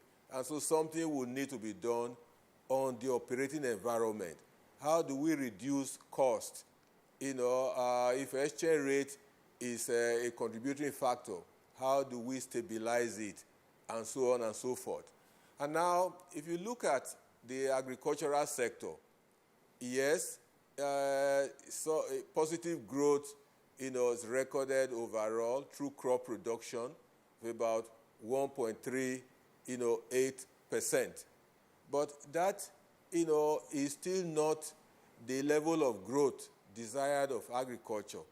If you look at the period between, 2014 and 2017, the average growth rate of the agricultural sector was about 4%. But, currently, the average growth rate from 2018 to this time is less than 2.5%, which means that currently agriculture has not regained the momentum, growth momentum, which, it recorded, prior to 2018. And the critical factor there for now is this element of insecurity, which Kingsley alluded to, and one other also alluded to it. It has been a major deterrent of significant output in the agricultural sector. What has been observed, for some time is that, yes, the Central Bank of Nigeria, through its development finance interventions, Anchor Borrowers Program in particular, has tried to boost agriculture with a view to increasing supply, aggregate supply of food items, and then bringing down food inflation. But insecurity in the farming communities has tended to undermine the output, in the various areas. And so agriculture is not doing as well as expected for now because of that bugbear of insecurity, which means that a handle will need to be had over insecurity. Agriculture has the potential, to grow very fast and regain the momentum established before 2018. But for now, it's not doing it. And then, thirdly, services sector, yes, for some time has contributed over 50% of the gross domestic product. And it's also recorded good positive growth this time around, 9.27 or so percent. But then the services sector is largely, a sector which is not too productive, because of the nature of the activities in that sector. And the trade component of the services sector only regained momentum in this quarter. During the periods of recession, while agriculture, provided resilience, the trade sector more or less collapsed. And so something needs to be done to enhance productivity, in the services sector, particularly the informal components which comprise it. Now, if you look specifically at the lagging sectors, you find that the major lagging sector is mining and quarrying. And the major element there is crude oil and gas, which contributed negatively to gross domestic product to the tune of minus 12.65%. And the reason is this, that it's not the price of oil per se that determines the growth in that sector, it's the quantum, of crude oil produced. And you find that the trend of production has not been encouraging. It declined quarter on quarter throughout last year, up to 1.56 million barrels per day. Then I think it picked up a little to about 1.7 in the first quarter this year. And by the second quarter, it had reduced again. So in that regard, the growth cannot be positive. So there is negative, performance of the oil sector because the country is not able to produce, up to the level of over 2 million barrels it had, not long ago, and so on. So something will need to be done to encourage production. I think OPEC quota now allows the country to produce perhaps up to 1.8 million barrels per day. If that is achieved or a little surpassed, that one will help growth, of the, crude oil sector. Now, all the other sectors that are doing well, trade has turned out to be one, which is a critical component, of the, various activity sectors. And one thing that needs to be done is that we need to sustain the policies that had, contributed to reviving those economic activities. Sustain them, and then the headwinds will also need to be checked. I think the central bank is making efforts to ensure fairly stable exchange rates, and I think that informed the recent foreign exchange policy measures. If we have a stable exchange rate and then some good accretion to the external reserves, then definitely it will impact positively on performance of the other various sectors, of the economy.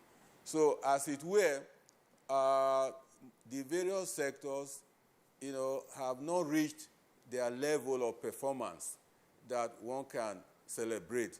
There is need to further encourage them, improve the operating environment, and then to ensure that, they live up to the expectations of an inclusive growth, for the country. Inclusive growth in which the majority of Nigerians participate and also share in the process of growth. That is to say, employment, will increase. Professor Michael Baden. Agriculture, as he said, has, and then of course, Wadaki also alluded to that, has really suffered a little bit, and of course, that is why most Nigerians are employed, over 60%. And some other areas like, trade and then service provision, that is. Professor Michael Baden spoke about trade, manufacturing, and even transportation.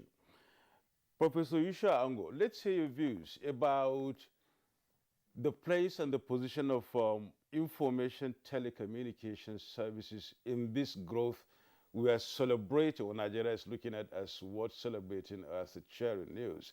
What's the place of information and telecommunication in this regard?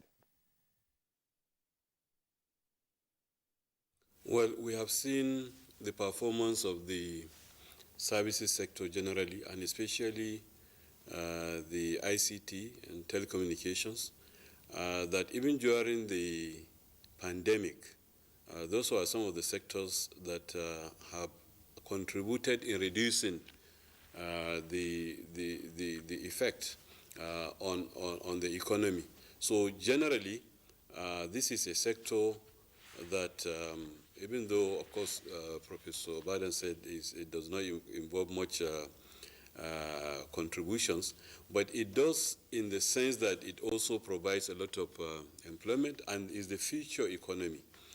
The way the economy is moving globally is towards that. So generally, what the ICT sector has done or is doing, especially the general service sector, is encouraging. We are probably moving gradually away from basics, into more modern economy gradually.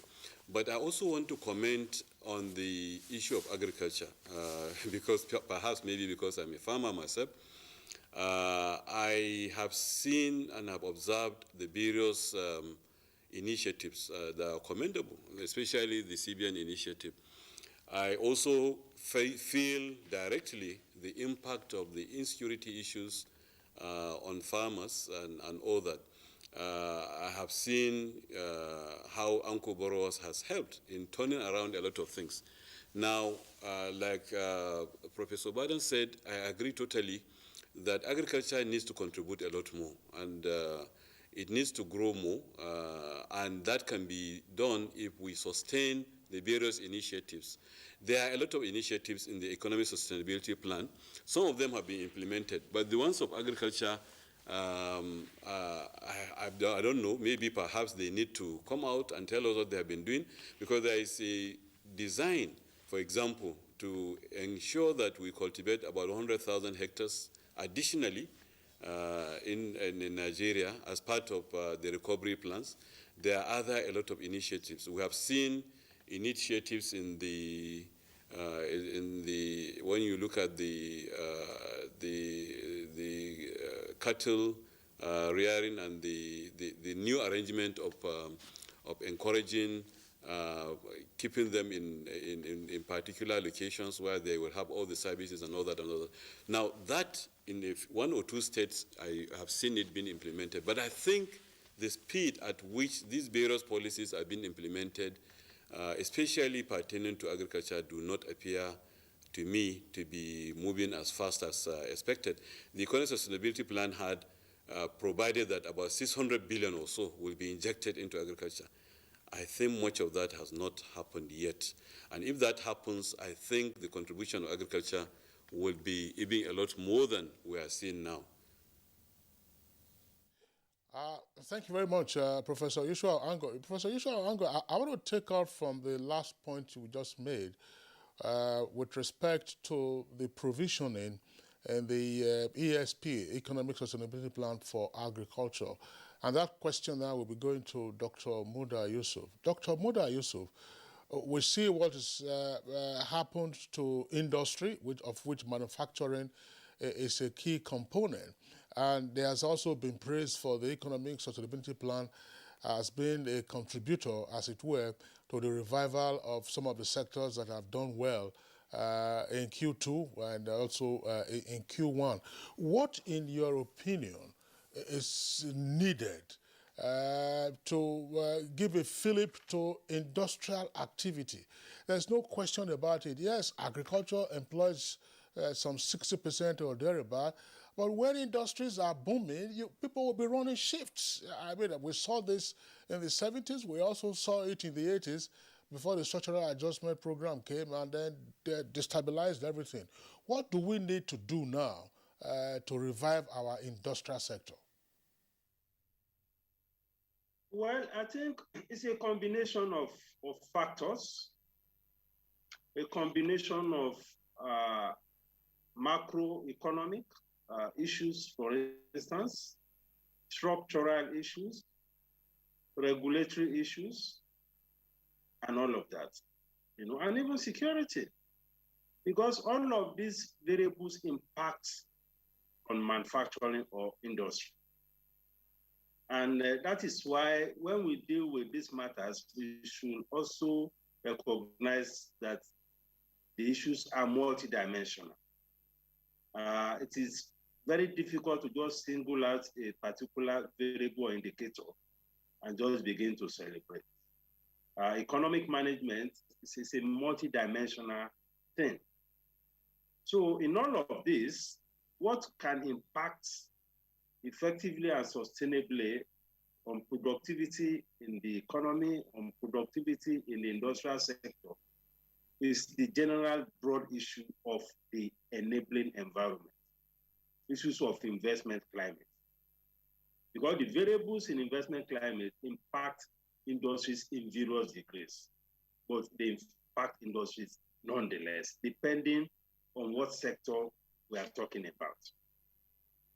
Now, if you take the tax environment, for instance, there is a particular disposition now that seems to focus a lot more on taxing investors.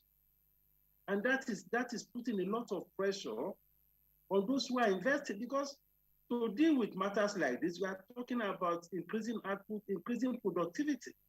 I'm not saying that we should not be paying tax, but taxes should be structured in a way that it doesn't discourage investment.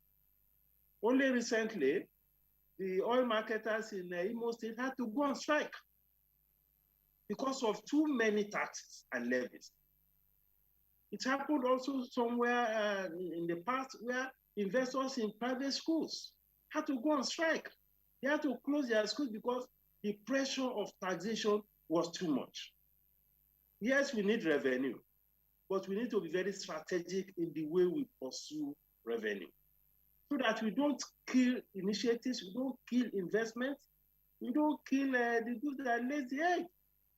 So the tax environment is very key. Only recently, in the National Assembly, the customs were proposing to introduce excise duty on food and beverage sector and all of that. I mean, on top of all the issues that manufacturing has, there's not a contemplation to impose excise duty. These are companies that are already paying the income, they're already paying corporate tax of 30%.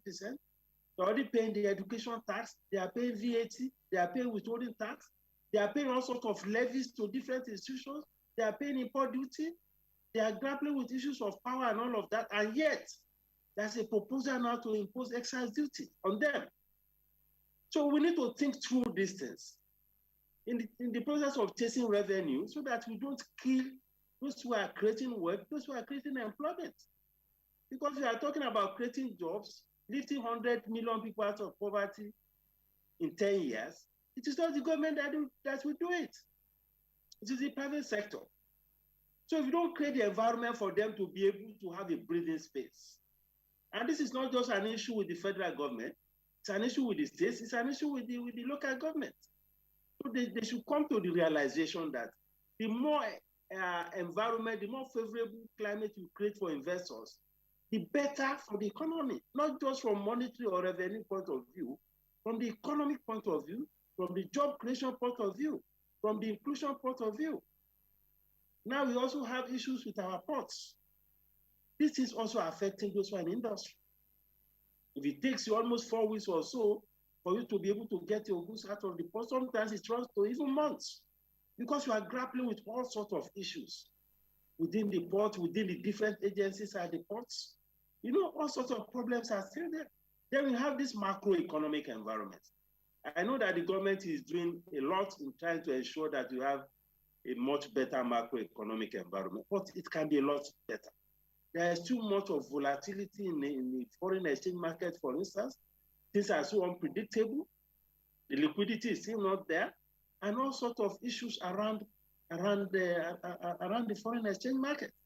This is not just about encouraging imports, but even no matter little the component of imports or imported input you require, you still need foreign exchange for it. And we also need a much better foreign exchange environment to encourage inflows into this economy. Then the regulatory environment is also key to industry. If the regulatory environment is too harsh, then it's a disincentive to investment in industry. Many of the regulatory institutions focus more on meeting revenue targets than ensuring that we have a conducive environment for industries to perform.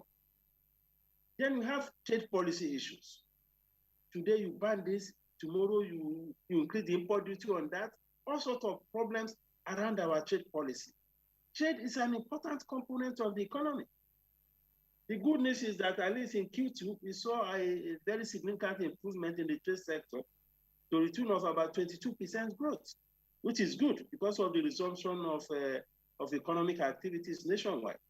But our trade policy environment needs to be a lot more stable so that those who are in business will be able to perform, because no matter what, no country is an island. So your international trade environment needs to be very, very investment friendly. And I must commend the reforms that are ongoing, especially around the oil and gas sector.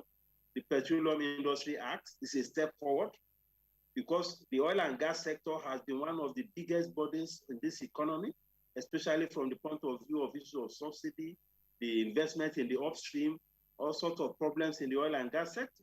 I'm hoping that the Petroleum Industry Act, if quickly and effectively implemented, will also bring some succor to the economy generally and help us to stabilize a lot of our macroeconomic environment. Well, thank you so much, Dr. Mouda Yusuf. It seems as if there are, he raised a lot of challenges there that is hampering or trying to sort of discourage this encouragement we have in second quarter of this year, 5.01. Of great note, taxation and of course insecurity. And this, of course, we shall be looking at much more deeply when we come back from the break. Stay with us. It's Good Morning Nigeria.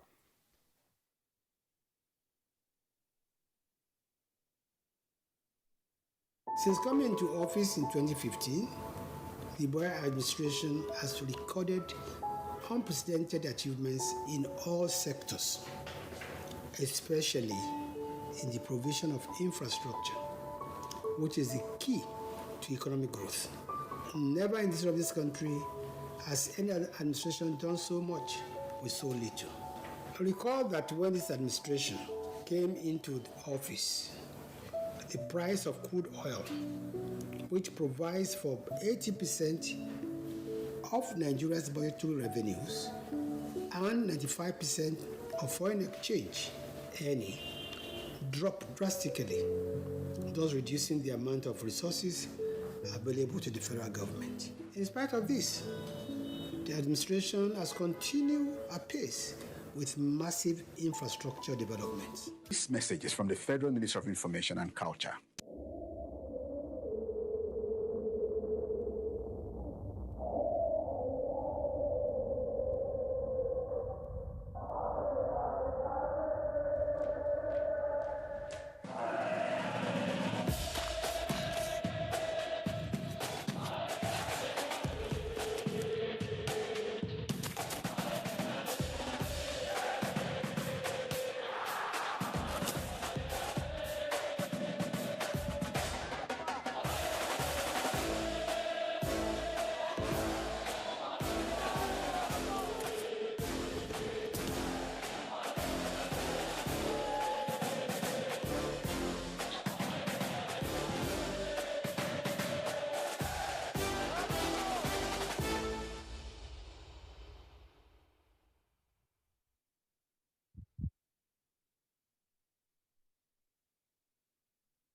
Admission forms into NTA Television College JOS 2021-2022 2-year National Innovation Diploma Program are on sale from 9th of August to 29th of October 2021. Candidates who wish to apply for admission must have 5 O-level credits in relevant subjects including English language and mathematics. The courses available for application include film and television production, broadcast journalism, and television engineering technology.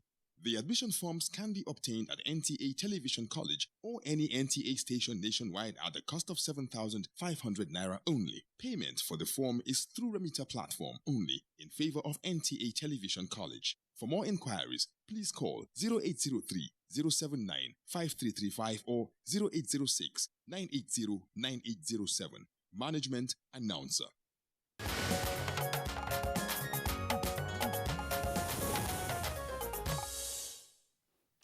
You're welcome back. You're watching Good Morning Nigeria. We're discussing this morning second quarter GDP Matters Horizon.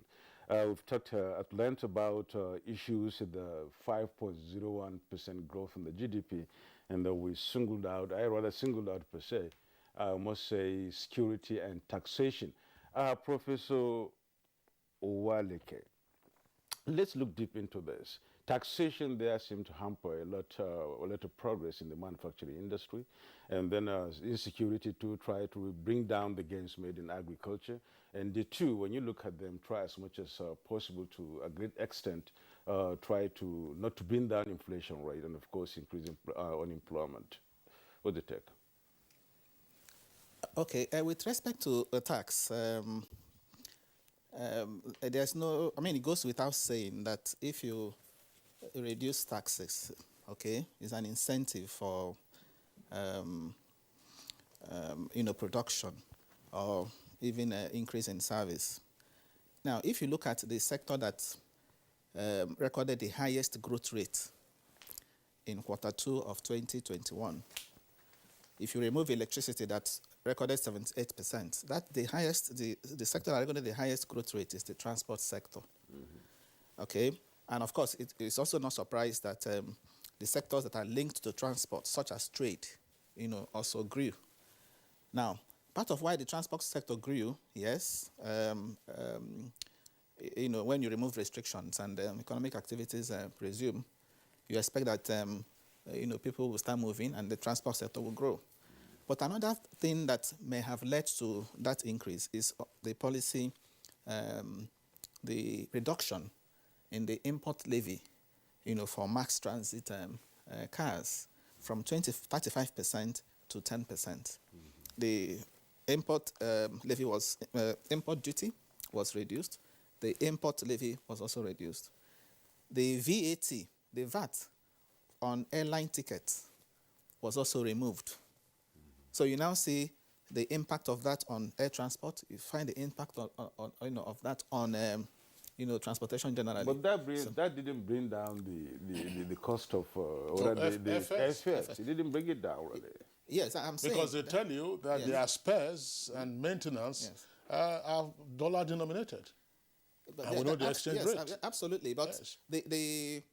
the point is, if you had the VAT, in addition to these other cuts, the fare we are paying now, could have been higher. Really, yeah. So the fact that transport expanded by that much, I am just saying that may be linked to the reduction in the import levy and import duty, for mass transit, vehicles. So the issue of tax is a very important thing. And I've always been of the opinion that if we look at our tax system generally and see how we can, realign the mix in favor of consumption taxes more, okay? See how we can possibly, of course, the Finance Act 2019, introduced some changes, calibrated rates, for companies' income tax. But I'm also saying that if it is possible to reduce the company's income tax rate today from the current 30% for large companies,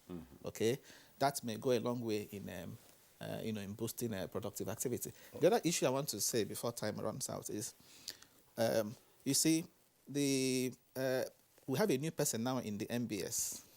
Okay, we understand the Yemikele is, bowing out, and we have a new person. My advice is, to him, is to see how he can take a look at some of these methodologies, particularly the methodology for computing inflation rate, the consumer price index. Okay, see how he can revise it and update it so that the figures that are churned out, tend to reflect what we have on ground. Now, if you look at year-on-year figure of inflation rates today. We hear it is 17.38%. Okay, what that means, if you interpret it literally, it means that something that was 100 naira on the average last year is now about 117 naira. That's what it means. Okay, but we know that that is far from reality. If you go to pick an item, for example, let us even pick this Indomie noodles. Indomie noodle last year that used to be 60 naira. Today is 120 naira. And it's super pack. You go to buy a mudu of gari. Mudu of gari that used to be 300 naira is now 600 naira. I mean, yellow gari, for example.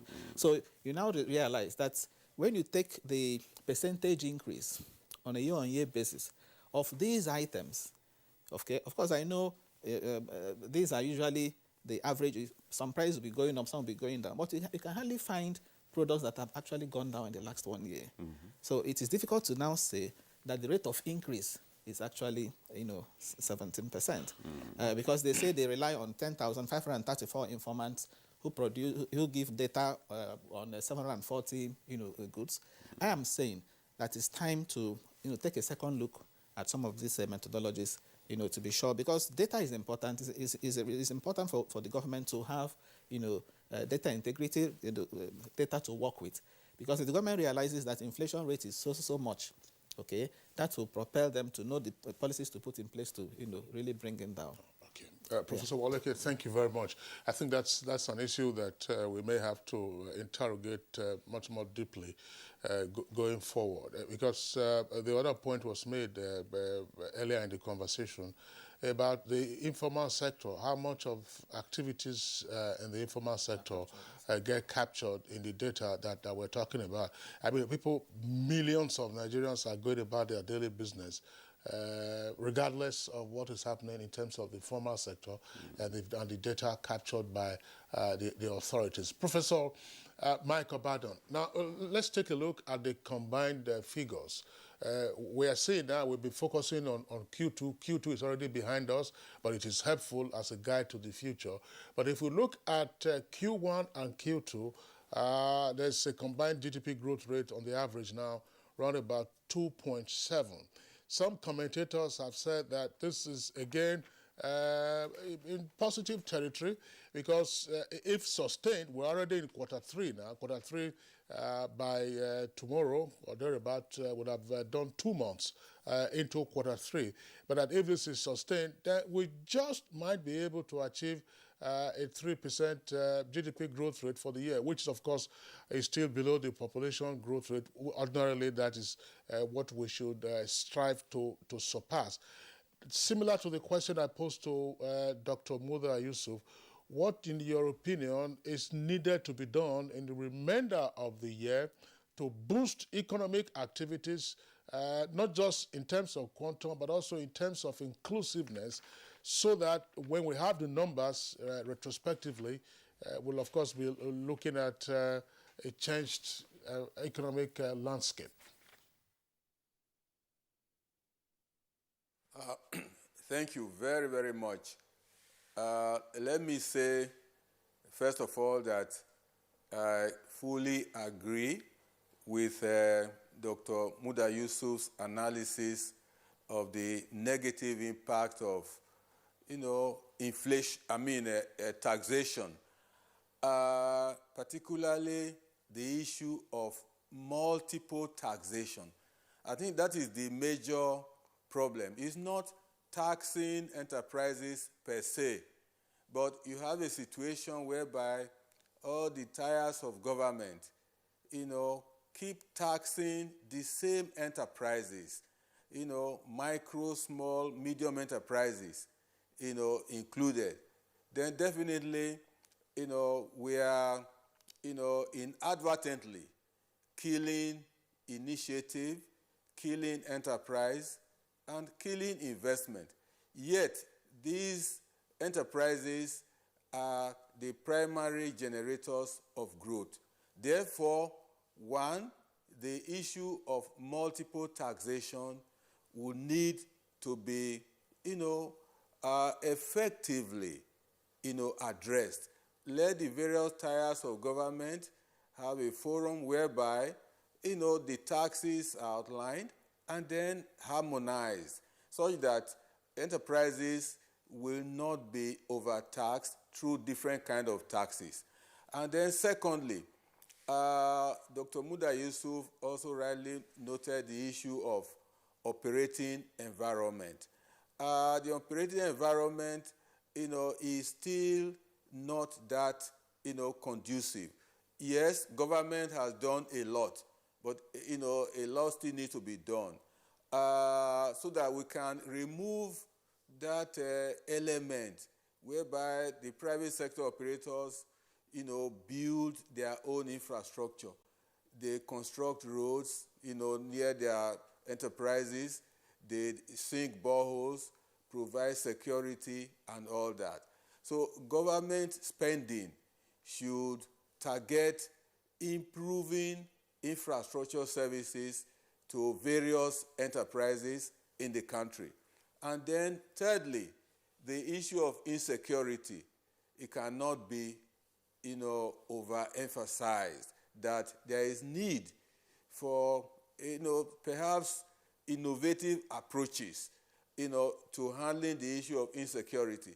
I know the citizens themselves are also now buying into the idea of handling security through forming vigilante groups, but government's role is pivotal.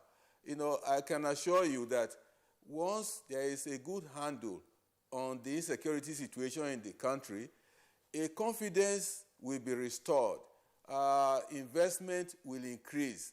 If investment increases, then employment increases, income increases, then we have a situation whereby aggregate output of goods and services will also increase, and that one can impact, on prices. And that one will have, a positive effect, on living standards. So policy stability is also important. I will encourage the situation whereby the central bank continues with policies to maintain exchange rate stability. And I will plead with government that there should be no further jacking up of prices, like petroleum products, for the rest of the year. And I read yesterday or day before that the Electricity Regulation Commission has approved increases in electricity tariffs for discos. I think that one should be abandoned, because what it means is that while government, on the one hand, is taking measures to inspire confidence, restore economic activities, tackle inflation, on the other hand, certain other negating factor policies are also being taken. So I would be very pleased if there is a handle on price increases from policy angle. And then the issue of arbitrariness in the pricing of goods and services. I believe government does not seem to believe it, but that is what is happening. Most of the increases in the prices of goods and services are not related to any economic fundamentals. It's because the actors, take liberty in a so-called, free market, which in essence is not really free, to jack up prices, particularly of goods and services whose demand is inelastic, and it results in exploitation of consumers. So government must find a way. I'm not saying it should control prices. Moral suasion can help. Continuous, reminder that there is no need for exploitative pricing of goods and services. I think that one will also help. Infrastructure, government is doing well in that area, but state governments, local governments should play their own part. Local governments are not doing anything in the area of infrastructure, particularly roads infrastructure, and so they should live up to their expectations. Once we have a good operating environment, then economic activities will revive and growth momentum will be restored, and then we can have, up to 3% or even more percent of growth rate by the end of the year. Thank you very much. Professor Michael Baden, we're running short of time, really, but I would throw this question to Professor Yushao Ango. maybe in 60 seconds. The growth expectation, the growth rate expectation of Nigeria's economy is about 1.5%, at least for 2021, and about 2.9 for 2022. Do you see this as being feasible, really? Can it be achieved maybe in 60 seconds? Let's hear your views on that. Optimistic that we can achieve it. Like I said, we have already come out from where we were in 2019. We're almost at 2019 level. And with policy consistency, I think there are a lot of initiatives, the gas initiative, the infrastructure initiative, the economic sustainability plan should be implemented, even though we're out of the woods or a little bit out of the woods. It should be implemented in such a way that there should be positive development. We need quantum leap in this country. We need to move forward. And I believe if we tackle the security issue, we tackle a lot of other problems, we should be able to achieve a lot more than we have achieved so far. Thank you. All right, on that note, Professor Yusha Ango would like to appreciate your being with us. You joined us, as always, from Kaduna Network Center, Professor of Finance and Entrepreneurship and Dean Postgraduate School at Kaduna State University. Always a delight having you on Good Morning Nigeria. From our Benin Network studios, we're joined by a Professor of Economics and member of the Central Bank Monetary Policy Committee, Professor Michael Badam. Again, great pleasure for your insights. And via Zoom from Lagos, a former DG of Lagos Chamber of Commerce and Industry, Dr. Muda Yusuf, would deeply appreciate your contribution and recommendations for what needs to be done going forward. And here in the Abuja studios, Professor Uche Waleke, who is president of the Association of Capital Market Academics of Nigeria, and he also teaches, of course, at Nasarawa State University. Pleasure for your contribution to our discussion this morning. Thank you, Kinsey. Thank you. So let's quickly take foreign. Several children have been killed